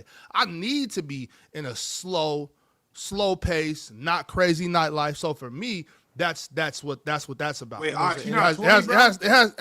has nothing to do with milk, y'all. It's milk everywhere. Chill out. You're not 25. No, I'm 42. I'm 42, Dion. Yeah, he's not. So my thing is, and that's you haven't been to Chicago, right? And that's the no, but that's okay. but Swiper, my thing, and I want to be very clear about that, Swiper. When because I've answered that question before. As a matter of fact, I think Swiper, you asked me that because you asked me that about Atlanta, and I was just saying like, when I was younger, especially as a younger person, I don't need to be in those type of cities, bro. Like when I was younger, I didn't have good sense like I got now. You know what I'm saying? So it's like, I don't.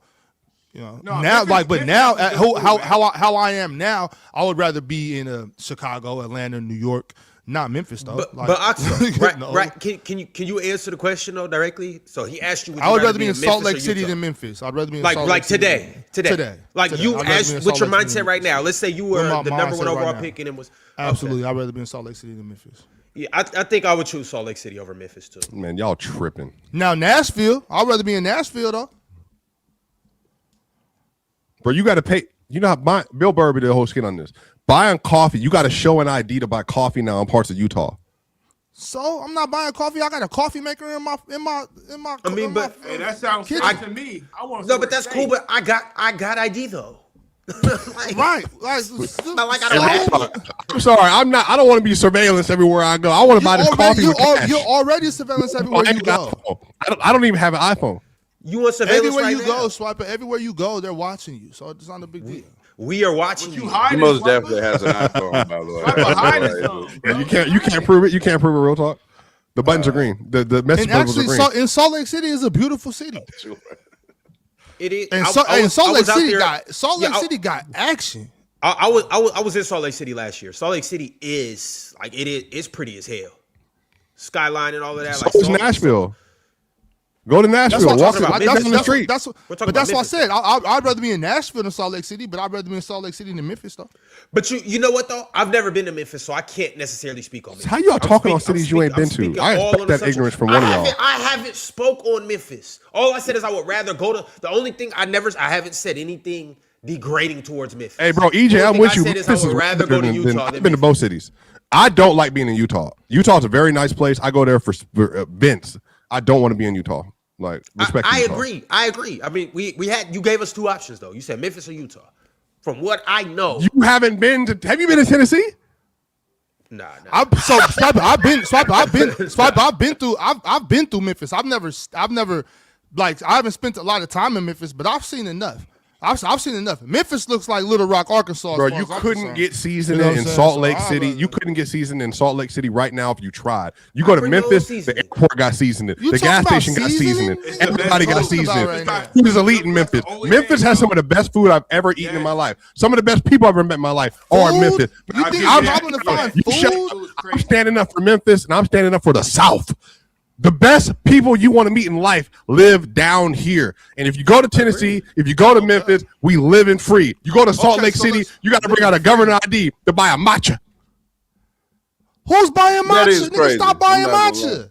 Like, first of all, Swiper, we love the South. Okay, first of all, we love the South. You ain't wrong down here. Don't. Swiper, please don't. Where have you been in the South? I'm very well. I'm very well traveled. I've spent plenty of time in Louisiana. Been in the South. Where have you been? You ain't been in the dirty. You ain't been to Kentucky. You ain't been to Virginia. You ain't been to Charlotte. You ain't been to Kentucky is Florida. next door. You ain't been to Kentucky is Georgia. next door. You ain't been to Tennessee. You ain't been to none of these places. You ain't even been to New Orleans. I just told you. Stop. You not even gotten a vignette in New Orleans talking about the South. Now you Swipe travel. I spent more time in New Orleans than you. No, you haven't. You haven't. See what I'm saying? Don't come up here and tell me shit about where I've been. I'm not gonna stop and listen to you, Swiper. Hey, real talk. I'm not gonna stop and listen to you. You doing this for bees? That's not being in New Orleans. I'm not gonna sit here and listen to you, Swiper. I'm not gonna. You talking about Kentucky? Do you know how close Louisville is to Cincinnati? You talking about Kentucky? Kentucky? Lexington is a dope He city. just fried you like that chicken in Kentucky.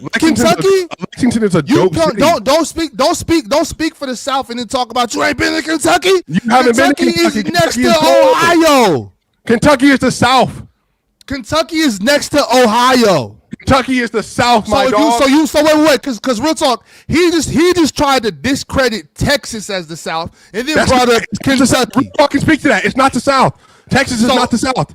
It's not. Okay, so look. Texas is the South, but it's not the South that people be referring to. Yeah, Texas is straight Texas, bro. In Kentucky is in Kentucky is yes. Alabama in Kentucky is the South. Alabama and Kentucky are not by each other. It is the South. It is the South. Okay. Swiper. Have you looked at the SEC map at all? Ever? Have you ever looked at it? The SEC. Look, we're not gonna allow Denver natives to speak for the South, Swiper. Okay, we're not doing this, Swiper. We're not doing this. More than you. We're not community. Matter of fact, you live in a gated community. We ain't in the same breath. We don't live in the same place. Where you live at in Atlanta? Fulton County. Atlanta don't see you, Swiper. You don't be outside in Atlanta. Don't do this, Swiper. Don't make me do this with you. I swear to God, don't make me do this with you, Swiper. I took Ron in the heart of the city. Swiper, don't do this, Swiper. Was down there eating chicken wings. Swiper, stop yelling. Stop yelling, Swiper. No, Swiper. Stop lying. Were you not eating Trae Young chicken wings in the South? Look, Swiper, stop yelling because while you're running around in the suburbs of Atlanta, I'm not in the suburbs. Okay, just listen. While you're running around, you live in the suburbs. That's even more about you. But look, what I'm saying is when you be out there, I'll be in Arkansas. I'll be in the backwoods of Arkansas. I'll be all through the South. You be in Texas. I'll be all through the South. Swiper, I'll be all through the South. So don't play with me. My neighbor's name. Swiper, they know me in the South. Swiper, stop playing with me, bro. I'm not gonna do this with you. Avoid the question. Swiper, I'm not. Hey, you keep that shit up there in Ohio and Akron or wherever the hell you at, bro. I be in the South. I be in the South. I don't want to hear nothing about what y'all talking about. I asked him to name one black neighbor he has. He still hadn't answered it. What? I'm in Portland, but I'll be all over. What's the name? What's the name? I don't know my next door neighbor's name. They Mexican, but I don't know. I'm not. Besides, I'm not one of the people. I don't be outside talk about. Hey, how you doing? My name is like, nah, nigga, what's up, bro? Like that's it. Like, all right, fellas. My only black neighbor that live in this next building over. My only black neighbor in my community. You hear that? In these couple buildings, I live in a humongous apartment complex. I don't know everybody, okay? And I don't want to know everybody. This whole area I'm in, You can't. That's why Atlanta what it is. But see, that's the thing. See, that's the thing. That's the thing. What Swiper wants to do is he wants to make this like what everybody did with the LeBron thing. Make this about black and white. The South ain't all black.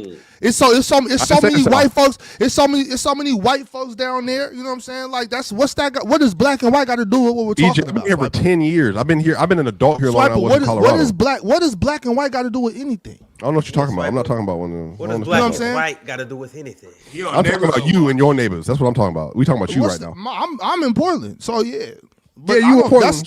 That don't got nothing to do with Talking about Memphis. You ain't even been to Memphis. Neither one of you. Ron or Rob. I have been. I haven't.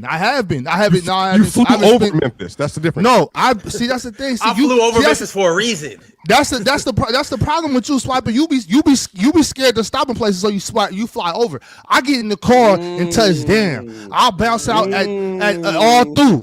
Everywhere I go.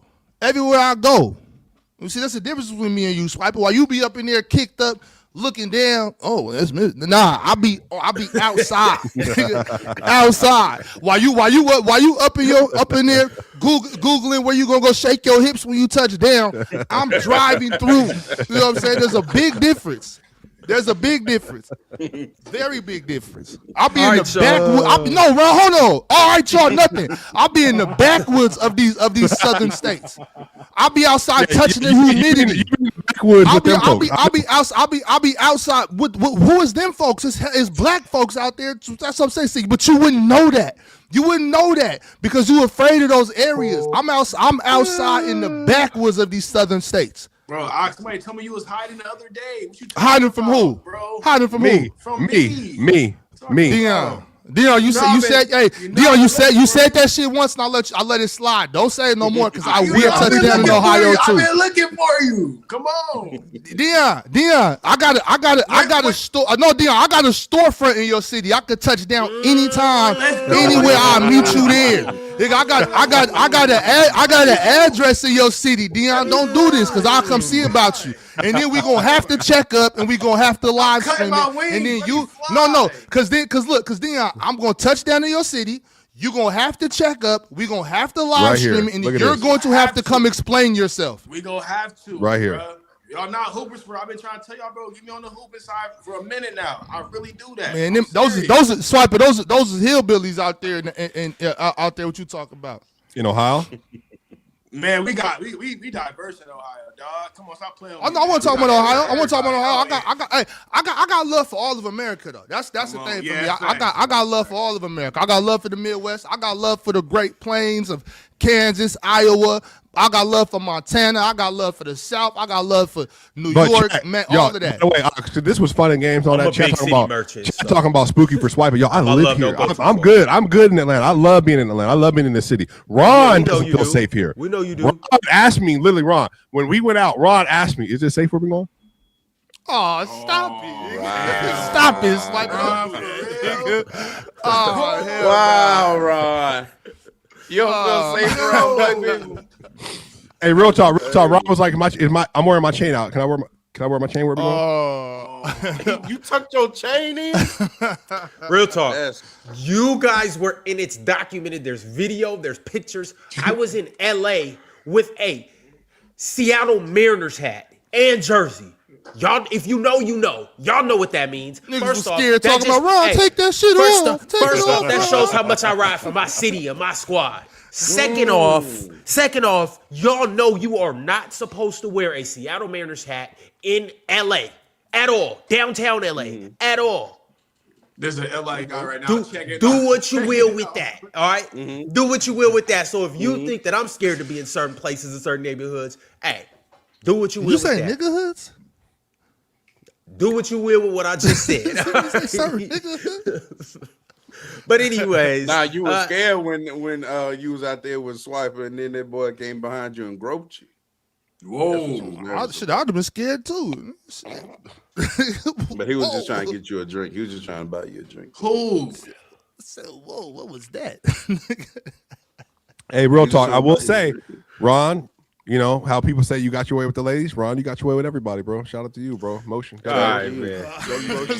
Let's get back. Swiper, you are nasty, bro. You are a despicable person, bro. You tried to turn the people against me. All the people that we got in here from the South, we tried to turn them against Ox. That's crazy. You ain't never been here.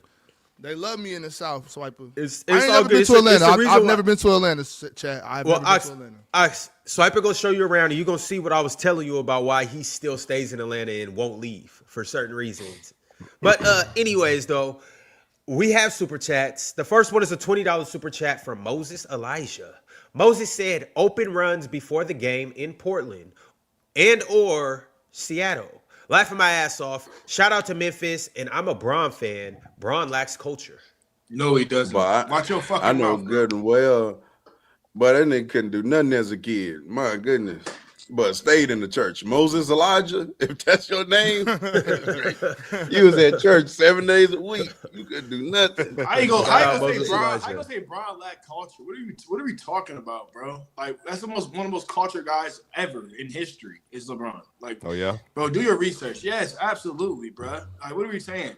I do think Braun. I think Braun gets a bad rap, bro, just because like he. You know, when you get into that different bracket, he's been seen around different people, and I think regular people like myself, I think a lot of us see that and be like, oh, he a sellout or something. Like, bro, it's a billionaire. That is culture, though.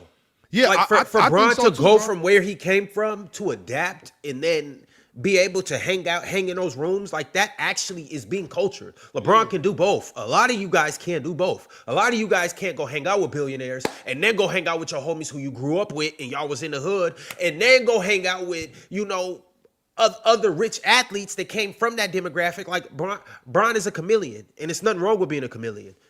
Yeah. Like I think that shows. I think that shows a lot, and especially for Braun to be thrown in these places at as a baby. You know what I'm saying? 17, 18 years old, and still be able to get to where he got. Y'all gotta remember, like Braun really a project baby, and like he really has blossomed and became like a hell of a dude. You know what I'm saying? Like I think that's a great thing, man. I'm not knocking Braun for playing golf with white boys and like.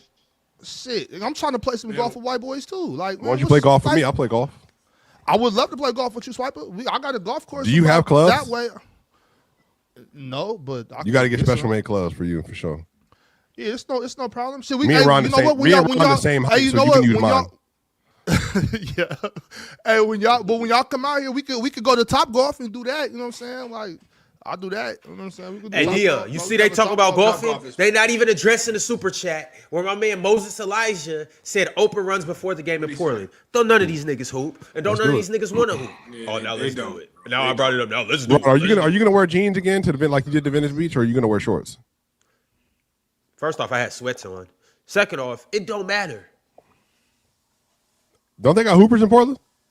All right, peace, y'all. My fault about the dark. You got smooth. All right, dear. All right, yeah. It don't matter. Yes, sir. Appreciate y'all. By the way, in the chat, people like making it. It's not a. We was joking, bro. It's not. Nobody actually cares what LeBron said, bro. It's for real. You guys don't. Yeah.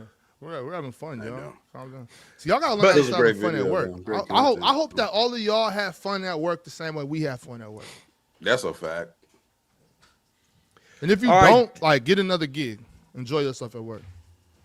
Dub Ball Out Highlights said Jokic had a great game, but let's not act like Wemby didn't go off too. He had 34, 18, 7, and 5 blocks. LOL. Also, Tatum has 9 double-doubles in 14 games so far. That's pretty incredible coming off an Achilles injury. C's to the finals. Yep. Shout out to everybody, man. Shout out the NBA. In a great place. Definitely. Man, playoffs start next week, y'all. Like, yeah, man. it hasn't even registered really. Like, it's about to be up. I feel like the season went too fast. The season did go by pretty fast. I ain't gonna lie. What a hell of a season it's been, by the way. Great year. Do y'all remember when like that season started out with arrests being made? Right. Mm-hmm. When it comes to Chauncey Billups. Oh yeah, I forgot about that. Betting scandals going. Right. A particular podcast. Yeah, I remember that. They had ties with the mob. You know, Oh, aspirations shit, being found out. It was not was too crazy. much. Calm down. It was crazy. It's been a crazy season. It's been a lot of good stuff off the court and on the court. Real too. talk found love in Atlanta. Ron found love in Atlanta. No, I've never been. Well, actually, What about you? You always talk about us finding love in Atlanta. Why do you love Atlanta? I'm single, Why have so- you not left? I'm single. Hey man, Swipe pretty the much door. the more of the story is the Fed's been real active this season. The Fed's been real active this season. I mean, y'all better clean y'all house up, man, for real. Yeah, so I got some Mexican maids coming over to clean my house up in a second. And that ain't the only thing they gonna clean up. You order them from that one site. By the way, Spruce's has deals for Thursdays. By the way, if you need people to come clean your house, you can use the Spruce app, and then you can have people come by your house for. But do they wear them outfits though? That ain't No. that ain't the app. No. That ain't the right one. That ain't the one. Y'all not using the right app. Join the Discord. I'll let y'all know. Hey, they got them all over in the Pacific Northwest. Believe you me. They'll clean your whole crib. Inside and out. But anyways, Jay Got Game sent through $20 and said, panel, how do we feel about the Nuggets now? Jay Got Game said, panel, how do we feel about the Nuggets now? It seems the panel was hitting 3 stunners, a rock bottom, and the people's elbow when they weren't healthy. Now that they are they on OKC and the Spurs level? They still not healthy. Stall called stunner. It's been a weird year, man. I thought they was on pace to win like 62, 63 games, and they got hurt. But Lord, hopefully they get back everybody for the playoffs because Peyton's week to week right now. I do have the Nuggets on that tier 1 level. They're definitely in that tier 1 with the Thunder and the Spurs. I just think that they are at the bottom of that tier. Those are the 3 best teams in the league, fully healthy to me. Yeah. I want to give Detroit some love and put them in there too, and I'm saying at full health with Cade, but I don't think they're quite there just yet. Boston's the third best team in the NBA. So I think I would love to play Boston in the series. You know what? I do got Boston in that tier. Real talk. I 100% got Boston in that I tier. hope we get that. That'd be great to have a Nuggets Boston series. I would love to see that. The propaganda would be amazing. I don't think y'all want that. I would love to see it. I would love personally. Y'all got to remember about Big Vooch.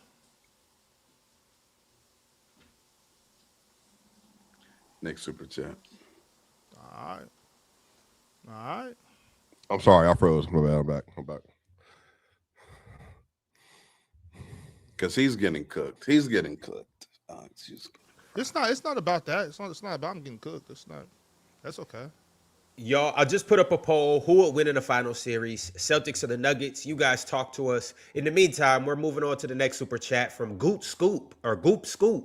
Shout out Goop Scoop. Goop said, reminder, the T-Wolves were a Hornets turnaround away from potentially adding LaMelo Ball. Speaking of which, Mars, how do you feel about All-NBA chance? About his All-NBA We had this chances? one earlier, by the way. We read this. Oh, you guys already read this? Yeah, Mars, he said he's going to make it.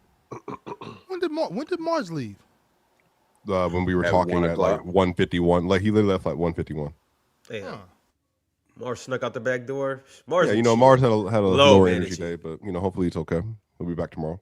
There ain't nothing wrong with that boy. Talking about hopefully he'll be okay. So that's the problem with this whole sensitive ass new culture. Drink more water said, as much of a con guy as I am, Flags highs are too high, along with his overall play for him not to be the rookie of the year. 51 and then 45 back-to-back games is special. So I'll ask, Flag is We having talked about this the one, too. best rookie season since who? We talked you about read this this one. one? We did. When we 2 I years talked ago. about it or looked you read it? familiar. We talked about that one, yeah. Read it too, bro. All right. Did you guys read this one from Star Scream? No. Is this Stars like Scream or is it Stars like Scream? Starscream. He's a Decepticon. Oh, okay. Real talk. I don't know why you don't do the voices. Like your voice is actually built to do voices. Think about it. We could do an animation show together. Real talk. We just need a designer, need an artist, bro. We can cook real talk.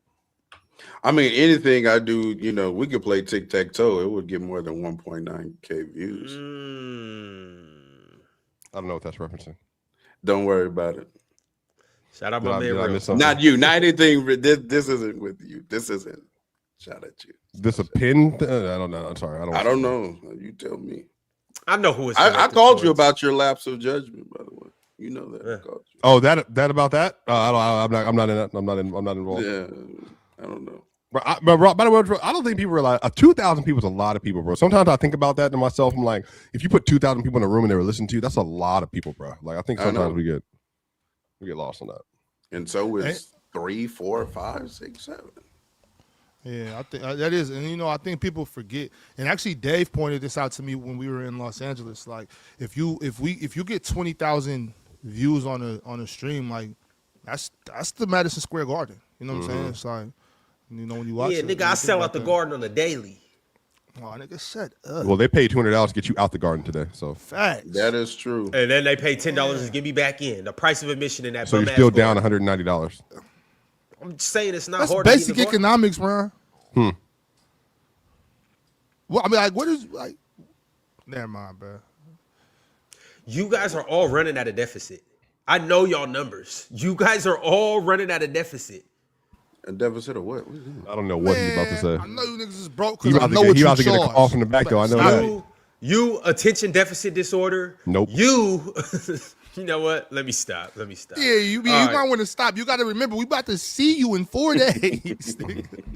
4 days. Oh, yeah. Hey, I'm gonna have Mike the Champ and one buddy with me. Y'all not gonna do nothing. Just so y'all know, y'all not stepping on nothing. To encourage people, if you have 1,000 subscribers on YouTube, you're in the top 90-something% on YouTube. So that's like probably like 90th percentile. Yeah, bro. Like you know what I mean. Well, if you to get that 1,000, you got to get to 1,000 and have all your watch hours up in order to monetize anyway. Yeah. So, yeah. So whoever's thinking about creating, just go ahead and do it because every little bit matters.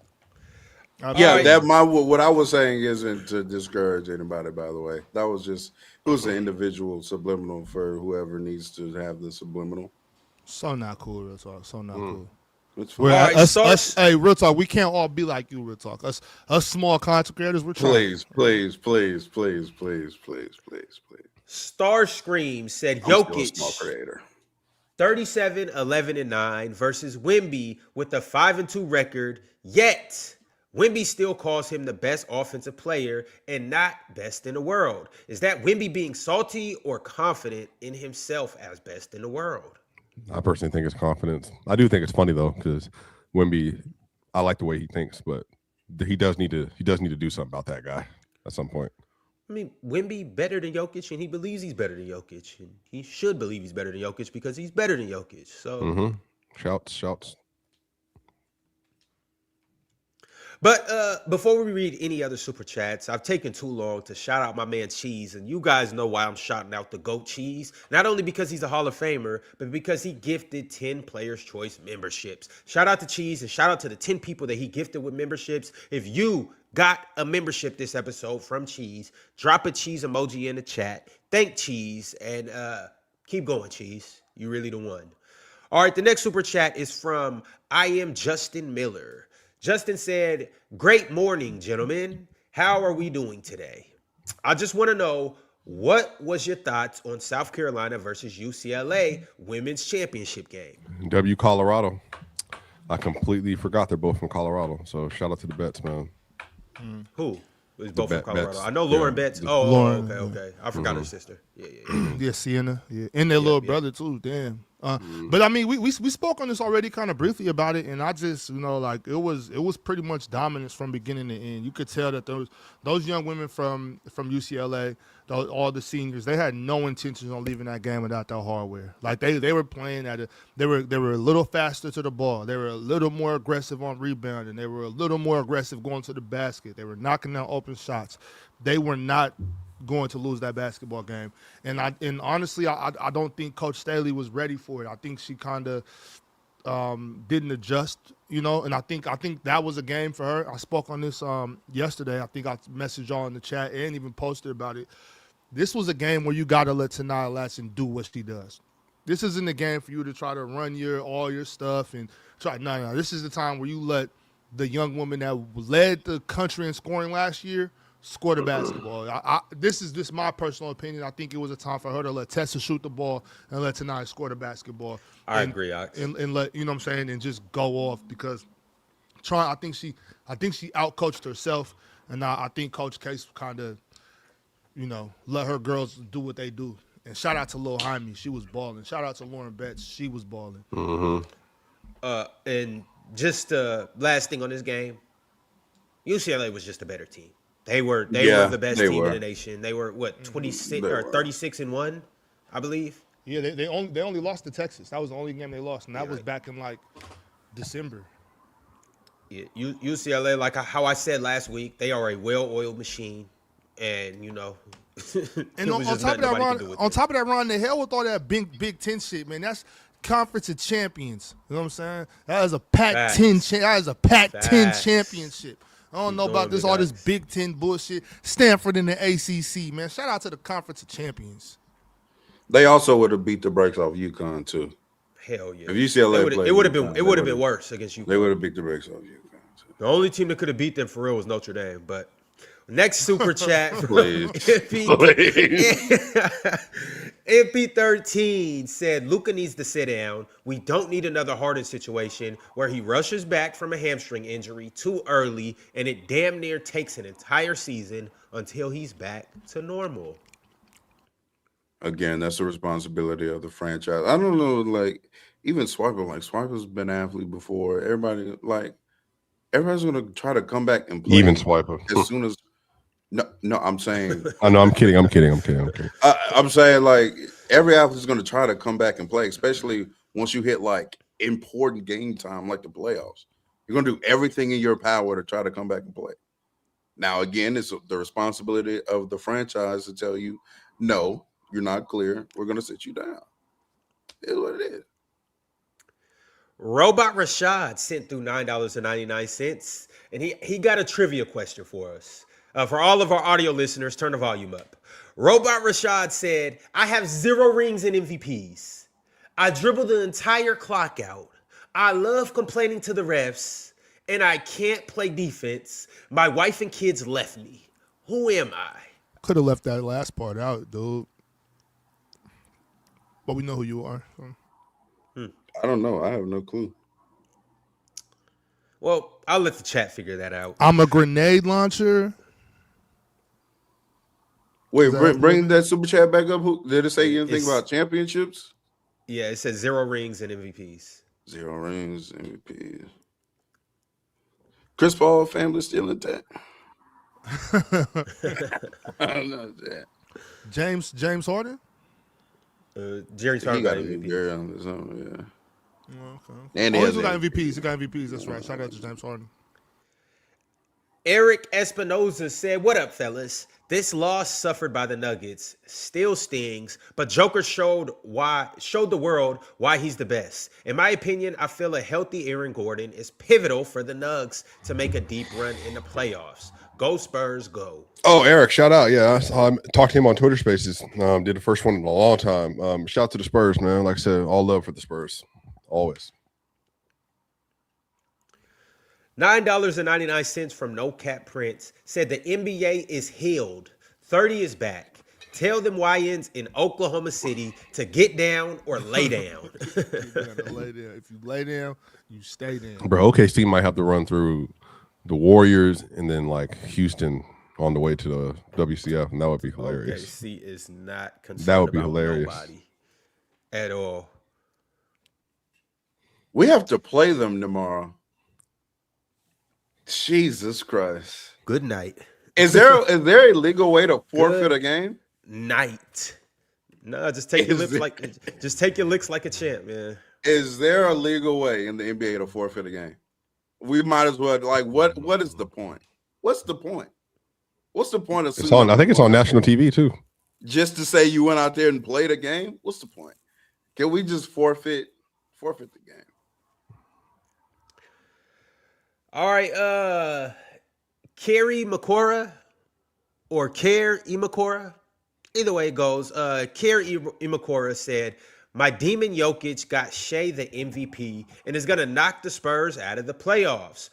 More valuable to us than to Netanyahu. What's Netanyahu? Yeah, Netanyahu, who is the prime minister of Israel, and Chet, mix of the names.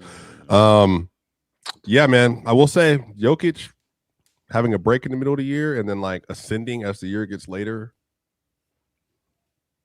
It's going to be interesting. It's going to be interesting. A break. So, this ain't over. He was recovering from an injury. So What'd you say? What'd you say? A break. So, this ain't over. Like y'all got to see Wemby in a couple of days. I don't know if they're going to play. You don't think they want that get back? No, I don't think they're going to play. I mean, they'll be locked in the 2 seed by that point. Maybe nobody. Like, do you think Jokic and Murray will play? Well, it depends. Like if they're in the 3 or whatever, and then like there's nothing for them to lose or gain, then they might sit everybody for the last game of the year. Because OKC's probably going to sit too because they're in the 1 seed, and they might be incentivized to keep LA in the middle in the bracket with the Houston, so they might sell the game. Somehow Lakers win that, it's going to be LeBron and Jake LaRavia and Marcus Smart versus OKC. All right, Julius Randle said in a $9.99 super chat, or not Julius Randle, Julius Irvin. My bad. I should never disrespect Dr. J like that. But Dr. J said someone said this Pistons team are the worst number 1 seed in NBA history. I think that's highly disrespectful. Do y'all agree? And who would you say is the worst? And by the way, Pistons in 5. They're not the worst. I think that the Atlanta Hawks team, they were really good, but then they just ran into LeBron. So the Pistons, I think the Pistons was. Oh no, that was 2014-15. I think the Pistons are better than that team, but I don't think either one of those number 1 seeds were bad. What about that? They're Jazz better than team? that The Jazz in 21. Yeah, they're better. That was a root. All those Raptors teams. All of them. All those DeMar DeRozan, Kyle Lowry Raptors teams. I'm with you on that. There you go. Demolish those teams. I'm with you on that. So yeah, they're not the worst. Hey, real talk, DeMar DeRozan has led more number 1 overall seasons than Nikola Jokic has in his career. I mean, I don't regular care season about GOAT that. right there. Yeah, honest with you. Who cares? It's DeMar DeRozan. And it's the Eastern Conference, too. Debo will snatch his chain too. Facts. More you sent through $9.99 and said, speaking of passion / playmaking, real talk, you were out of your mind for hesitating on saying Bron a better passer / playmaker than Jason Tatum. They are separated by like 2 tiers, man. I will say Bron is still a better passer than Jason Tatum. I don't know if he's a better playmaker at this point in their careers. Because playmaking is also just like includes how much defensive attention that you're getting. You seen Bron last night? Yeah. So, I mean, he showed he still got it. Bron made a pass last night where he had obviously his primary. It was kind of in transition. He had his primary defender, but the secondary defender was stepped over in the gap, kind of like in the middle of the floor. And then he had I don't even know what big that was. Who's the big white guy that you guys have? The Lakers. Yeah, I don't know. Timmy? Robert Sacre. Drew Timmy. Was that Tim? I don't even know if that was Timmy. Did Timmy play last night? Oh, bro, I remember when Timmy was getting hyped, bro. Oh man, the Lakers, they got a white boy that even has a mid game, bro. They're getting hyped. Timmy had that one. I can't remember. Oh, Kleber. Yeah, Kleber was back yesterday. He got long hair. He got long hair now. No, he ain't got like long hair. Either way it goes, it was Kleber. Bron he's seen the help defense, but he wasn't even concerned about the help defense. Kleber had cut behind his defender and cut in front of another defender. Bron seen that coming before it even happened and just threw a lob left-hand pass. It was like a bullet, but a lob bullet, and he threw it right through / over the defense. It was a perfect pass. It was on. No, he's still an amazing. Yeah, he's. I mean, LeBron, as far as the skill of passing is, upper echelon still. PB7 said, I had a conversation with somebody about this. Is it crazy to think Coop can challenge Wemby for being the best player in the world at some point, regardless of health? I think he is that good. Yeah, we just talked about that. Absolutely. Cooper Flag will be the best player in the world one day.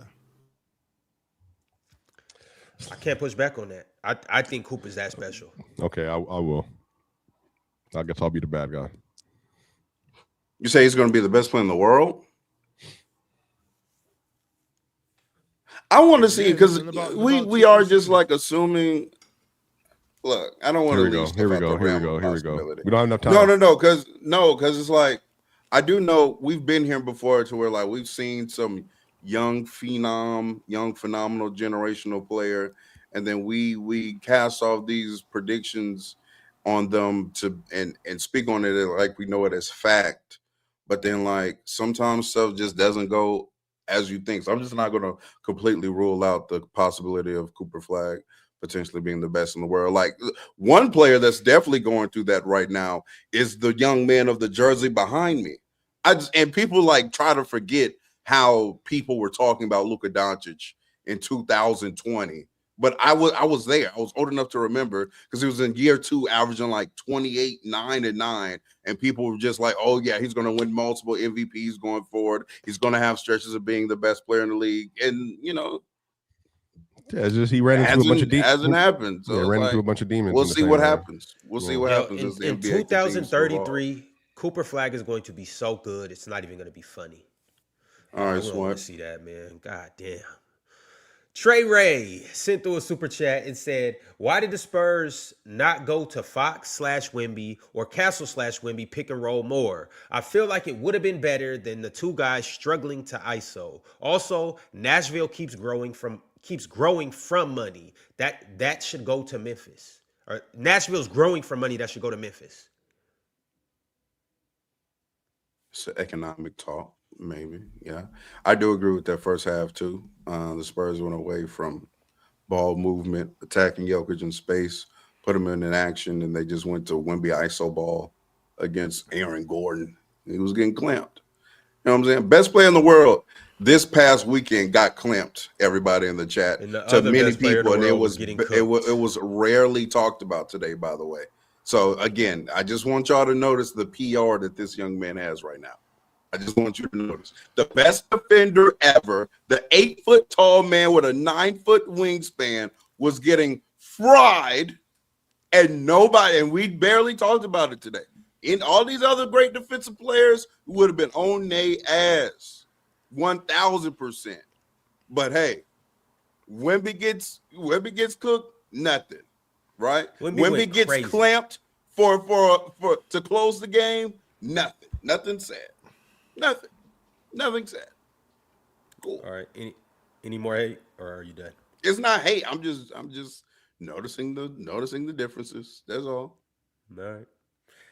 Dre Noseball said off topic, but y'all seen the Ye concert. Made a grown man emotional when he played Runaway, Heartless, real anthems. Ye and Drake, the only two with unbeatable catalogs. Who you got in a versus?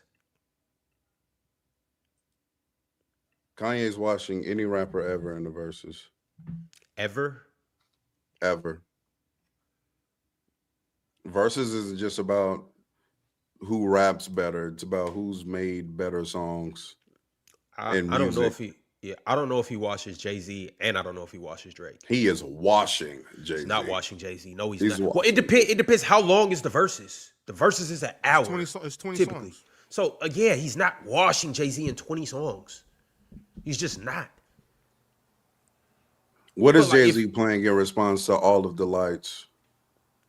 I would have to think about that and think about what would be the best song. All of the but lights. it's yeah, like bro, Kanye got so many songs. That's what I'm saying. Like music. Jay-Z and Kanye aren't a good verses. Like it's not a good verses because it's a different style of music. Like Jay-Z and Kanye don't make the same style of rap. It's so completely different that I think it's obvious that most of these songs, I think Jay-Z is clearly a better rapper than Kanye, but Kanye's songs are more, they're more pop. They're better for reaching more people, and so for those reasons, I think they'll be more popular. But like, what's the one on Reasonable Doubt? He got, oh man, I can't remember all the names, but like, All of the Lights, like. What? Jay got shit that's killing that as far as like actually like, you know what I'm saying? Like, I'm talking about if you the only way Jay-Z competes with Ye is if he got to bring up like some of his features that he's done, like some with Beyonce early on that he did, the Dangerously, whatever that was, or whatever. He got to Dangerously in Love. He got to get. Oh yeah, you just don't. I'm talking about music. That's what I'm saying. I'm talking about music too. I'm not just talking about rap. Yo, but 10 number one albums in a row. Who better than me? Only the Beatles, nobody ahead of me. Rap, like if we're talking about just rap, like if you go to like Can't Knock the Hustle, Never Change, those type of songs right there, like those songs, Jay-Z is killing him bar for bar, like rapping. He's. I agree. Jay-Z's like, a better rapper like than demolishing Kanye. him. He's demolishing him. I agree. It's not even close, honestly. But but like I said, I just think it's a different style of music. And you know, Jay got yeah, bangers. But that's what I'm saying. I'm saying as far as many Kanye West can drop feeling banger that's what I'm feeling it. songs, banger songs. That's what I'm saying. Not just rap. I think Jay-Z has songs. I don't know why you're acting like Jay-Z doesn't have songs. I know he has songs. He doesn't have as many as Kanye West. That's what I'm saying. He has more. That's what I'm trying to say. He has more. Of mass appealing songs? Mass appealing songs. Jay-Z, you saying Jay-Z has more of that than Kanye West? What do you mean by mass appealing songs? I mean, I mass can't appealing. I'm not judging songs by mass appeal. You know what I'm not judging them by crossover. And here's the thing though, like music is so subjective that like if I'm listening to a versus between these two and Ye plays a song and then Jay plays a song, I'ma think Jay is hitting just as hard as Ye. Hey, I know you would. I'm saying what the masses. I can only judge it by based on. I can only judge it by based on how I would look at it through my lens. And on top of that, once again, like I would much rather listen to Jay's catalog than Ye's catalog. 10 times out of 10 times. Hey, that's just me. Whose song is that one? That one, you know, the one where Kanye went crazy. What you think I rap for? To push a fucking rap for? That's Jay. That's Jay's song? Run This Town. That's both. Run This. Yeah. That's Jay. They're both on it, but that's Jay's song. Mm-hmm. Well, if that's Jay's song, yeah. And if I'm Jay, I'm playing that, and then we're gonna end it right before Ye's verse. And I'm playing Ye's verse too. Are you gonna play Ye's verse? Hell yeah, I'm playing Ye's verse. This is my song. I got this one. Ye go which crazy. one of them get to play Otis? Whose song is it? They just got to leave Otis out of it. The joint album. They got to leave Otis out of that one. Okay. Ye produced it? Oh damn! I'm pretty sure. Yeah, because that also Ye can get in his producer bag too. Yeah, he can't do that. He can't do that. But that doesn't count though. But wait a second. If you get to go in your producer, you made the beat. You didn't make the song. If you get to go into your producer and songwriter bag, that's even more ammo to my R. Kelly case. And I'm just gonna leave that. I mean that's true. But all right, yeah, man, come on, bro. All right, but bringing it back though, Respect Steph said Gary Payton II, Melton, Santos, Draymond, Charles Bassey, who was actually playing well. Why is Curry and B-Pods? And for a defensive stop, Kerr and the Rocket. For a defensive stop, Kerr, the Rockets was up, or the Rockets was 6-6 and up. Talking about the lineup that they had on the floor was 6-6 and up. So why was Pods and Curry still on the floor for a defensive stop? The last possession of the game. I don't know. Maybe I don't know if he had any timeouts available. If not, if he doesn't have any timeouts available, then because the Rockets were down when they ran that play, right? So then they have Sengun flash. They kind of run like an up screen with him and KD, and then KD hits him on the dive or whatever, and Sengun finishes, right? If there's no timeout, if he has no timeouts available, if you're saying they had a timeout, then yeah, he should have. If he had a timeout, then he should have had defensive personnel out there. All right, Mo sent through a super chat and said, "Go Blue, Michigan winning the Natty, go Pistons." Who you guys got tonight? Probably go UConn. Yeah. Who you got, real talk? I got Michigan handling them boys. They might not beat them the same way that they beat Arizona, but I got them winning by comfortably. Michigan different, y'all. We'll see. Bombs, and I'm gonna run that poll in a second. I want to see how you guys feel about the national championship tonight.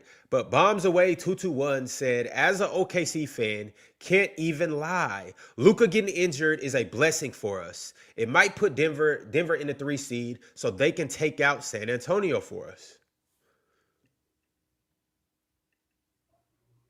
True, y'all have been struggling with San Antonio all year, and I do think y'all handled Denver. I don't even think that's going to be like that. Yeah. People want to put Denver in that tier so bad, and I guess like they beat the Spurs. They also like lost to the Lakers, but I guess nobody cares about that anymore. Yeah, well, we'll see what happens. Playoffs right around the corner. Bob sent through a super chat and said, Harden had a grade 2 hammy and returned early, and that ended his prime. I don't care if it's a witch doctor, Luka, don't do it.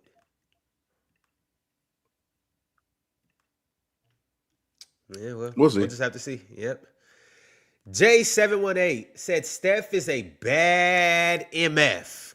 Oh shit. Don't let him and KP develop chemistry and have a 2-man game in their schemes. KP was getting his ass fried yesterday. Yeah, Sengun was cooking him. Having his way. Shout out Sengun, man. J Mills said Angel Reese just got traded to Atlanta. We talked about it a little bit. Atlanta gonna be a problem. Mm-hmm. Dame the Great said, I see now. This is a Kings of Comedy episode. Lakers to the finals? ? I already know who said that. I don't even think I was on the show yet, but I know who said that. Shout out to him, man. I got the Lakers going to the finals too. I bet you do. Icarus 2003. Shout out my man Icarus. He going crazy in the Discord. Icarus said, yo, what's up with Tingus, bro? He's sorry as F. He was yesterday. Shout out Tingus, man. Adam West the Bandit said, hey, Dion, keep going. Salute to Dion, man. Came up here and was cooking today. Trent said, what's up, panels? What's up, panel? The Lakers are not beating the Timberwolves without Luka and AR healthy. Sky blue, grass green. Like, duh, nigga.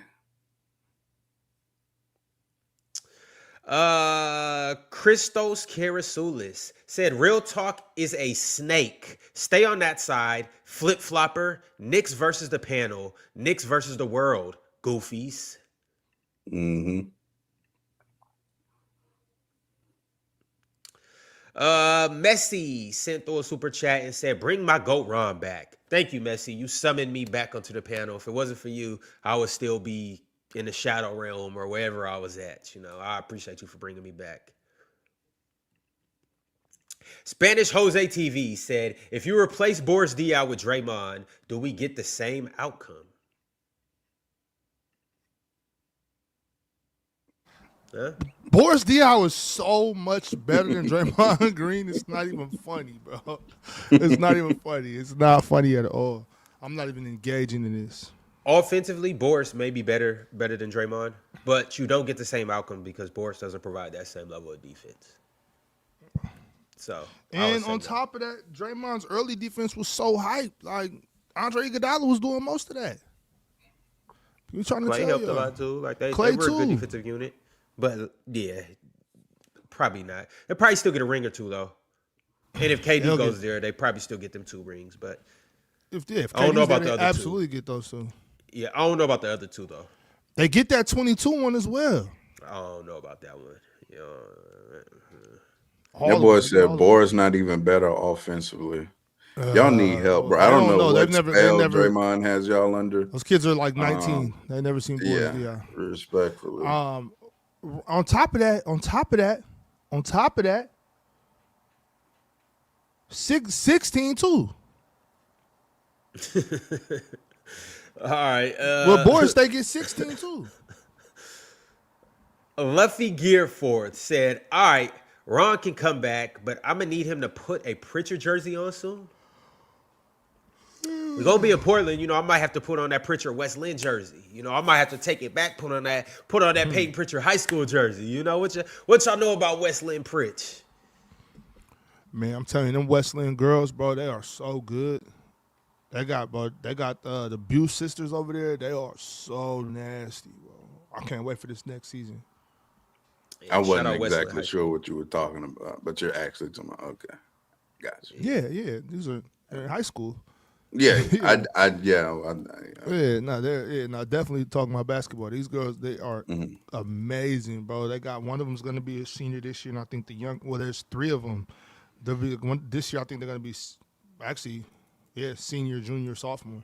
They are, and the one that's about to be a junior next year, she might end up being better than her big sister, but her older sister right now, I mean, bro.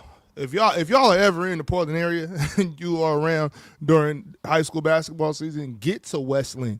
And if you're lucky, you'll get to a Westland Tualatin game. That's gonna be, because Lovely Best is probably the best basketball player on the West Coast right now, and she's only a sophomore, and she goes to Tualatin. She's a Timberwolf. So. All right, the next super chat that I got is from the People's 23. The People said at Swiper, down Zeke, Najee. Swiper saying down Zeke and Najee had me crying. But shout out to y'all for beating the Spurs. For us, now we only got to play one of y'all. See y'all in the Western Conference Finals. Thunder up. Yeah, Swiper was. Damn, it's noon. He was circling around. And stop yapping.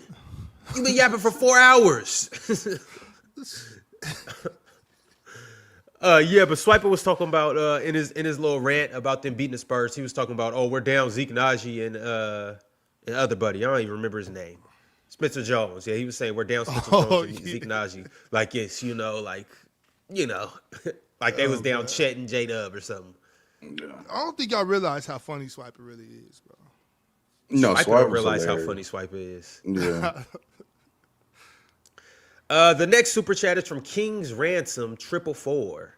King's Ransom said, "Rookie Coop or Rookie Luka, who is better?" Come on, man, don't put me in that type of situation. Luka.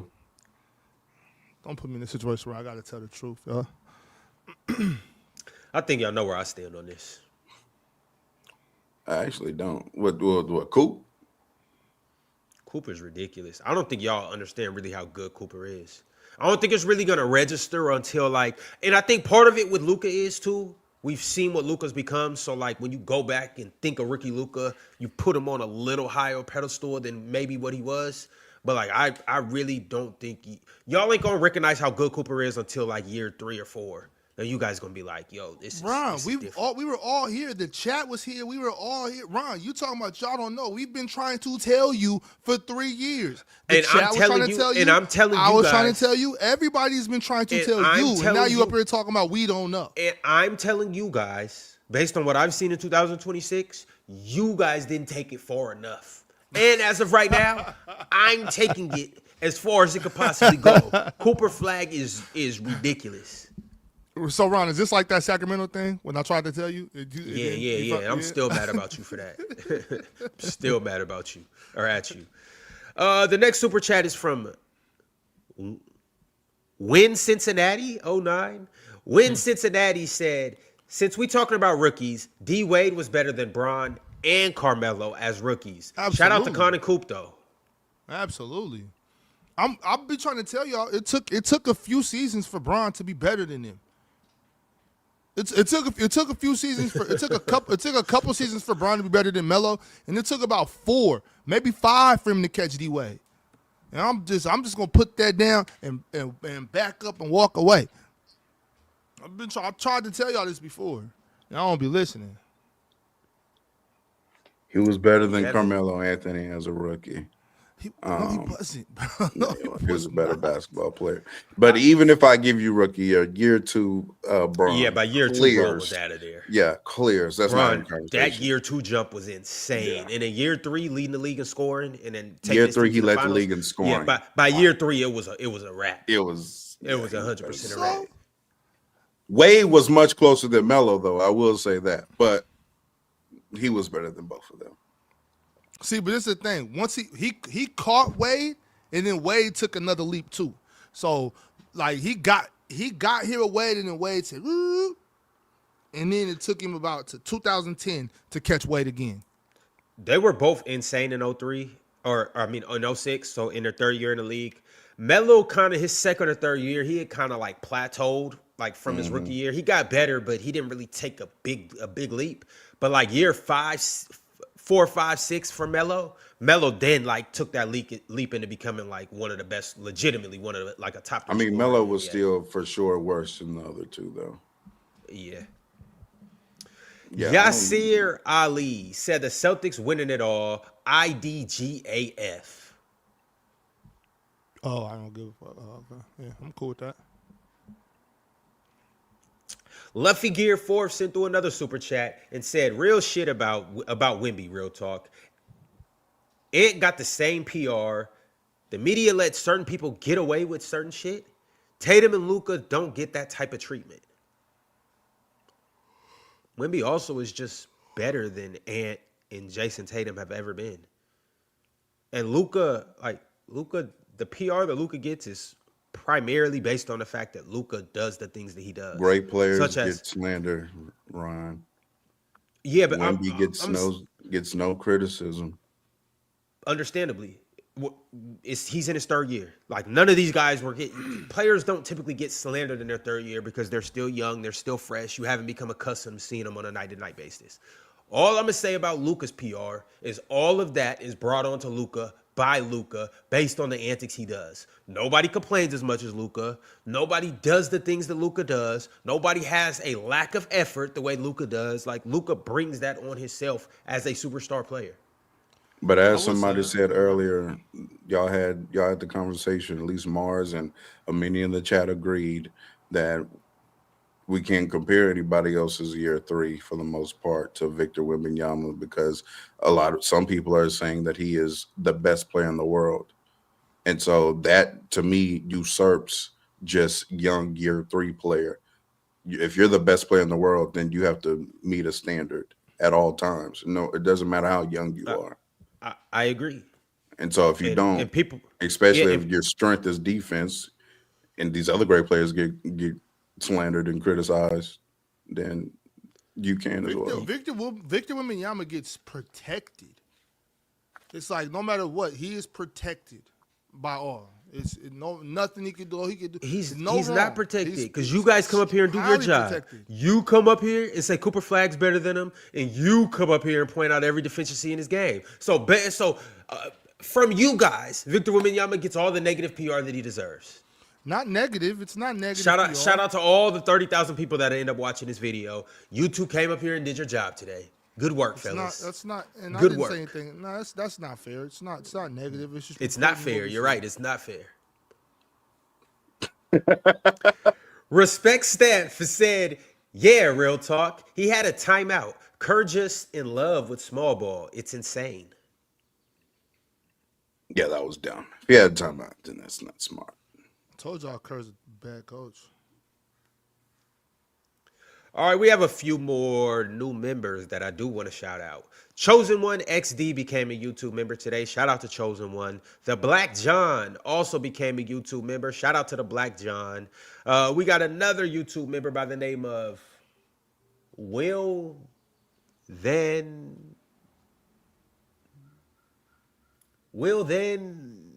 M. Makazi. I Will want to say Then Makazi? Amakazi. Will the Amakazi? Will the Namakazi. Namakazi. There we go. Will the Namakazi. Mm-hmm. Shout out to Will the Namakazi. Appreciate you for joining up. How many Thanks, niggas does man. it take to read? Oh wow. Shout out to Will the Namakazi. And I think this one is also Respect Steph. Shout out to Respect Steph. Everybody that joined up as a member today. If you aren't a member, become a member and enjoy all the perks that come along with being a member. We have new perks as well. I'll be telling you guys about all the new perks to being a member and all of that here very soon. But if you're not a member, now would be the time to join up and enjoy all of those beautiful perks. Dame the Great sent through a members chat and said, say it with me, Ron. Easy money sniper. Easy money sniper. And it's a reason why we didn't talk about him what he did last night today. You know, it's the reason why he didn't. Yeah, because you played well, so you had nothing to say. Exactly. Why didn't you say anything? Exactly. You are the because we didn't even get to that game. But Kevin Durant was fantastic that game, by the way. Yeah. The Rockets have also won 6 games in a row, by the way. You know. getting it together heading into the postseason. You know what I'm saying? Alfred Sengun's been really good recently as well, by the way. Jabari Smith was fantastic last night as well, by the way.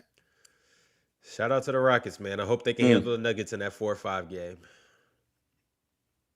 That's nasty.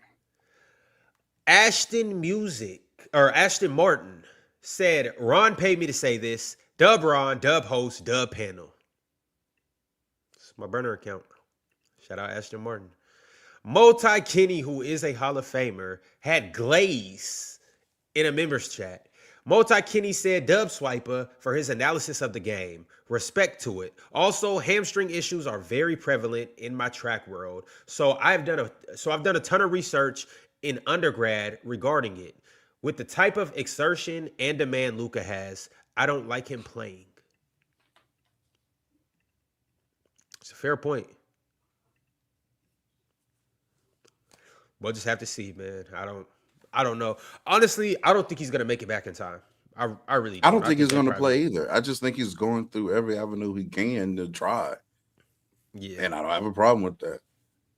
But, everything's a doctor now, I guess. I don't know.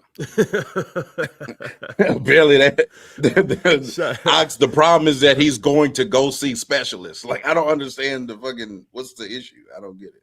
He's going to go see people that specialize in doctoring. The fuck? Shout out all the doctors out there without a doctorate. We got another members chat from Arrow80. Arrow80 said 30 is back. Is Steph back?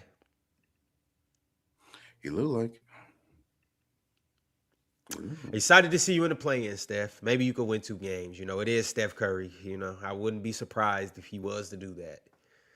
And speaking of the play-in and speaking of us being in Portland and all of that good stuff, the final members chat that I got is from my man DSG Piccolo. Hey, Piccolo, would love to see you at the show. Let me know if you need a ticket. Would love for you to pull up to the MODA Center. Would love for you to watch the Blazers with the panel and watch our live episode. DSG Piccolo, I have a ticket for you for the game and for the show. If you want to come, reach out to the Player's Choice account or hit up my personal account so I can get you your ticket.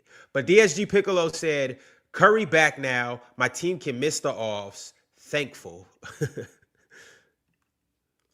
long as they don't miss that play-in, which they're not. Hey, it's all good. I ain't tripping because they going to miss the playoffs and you going to get that money from Chill. But anyways, y'all, it has been fun. It has been real. You guys already know we'll be back same time tomorrow, same place. We'll see you guys in the MODA Center this Friday. We out. Peace.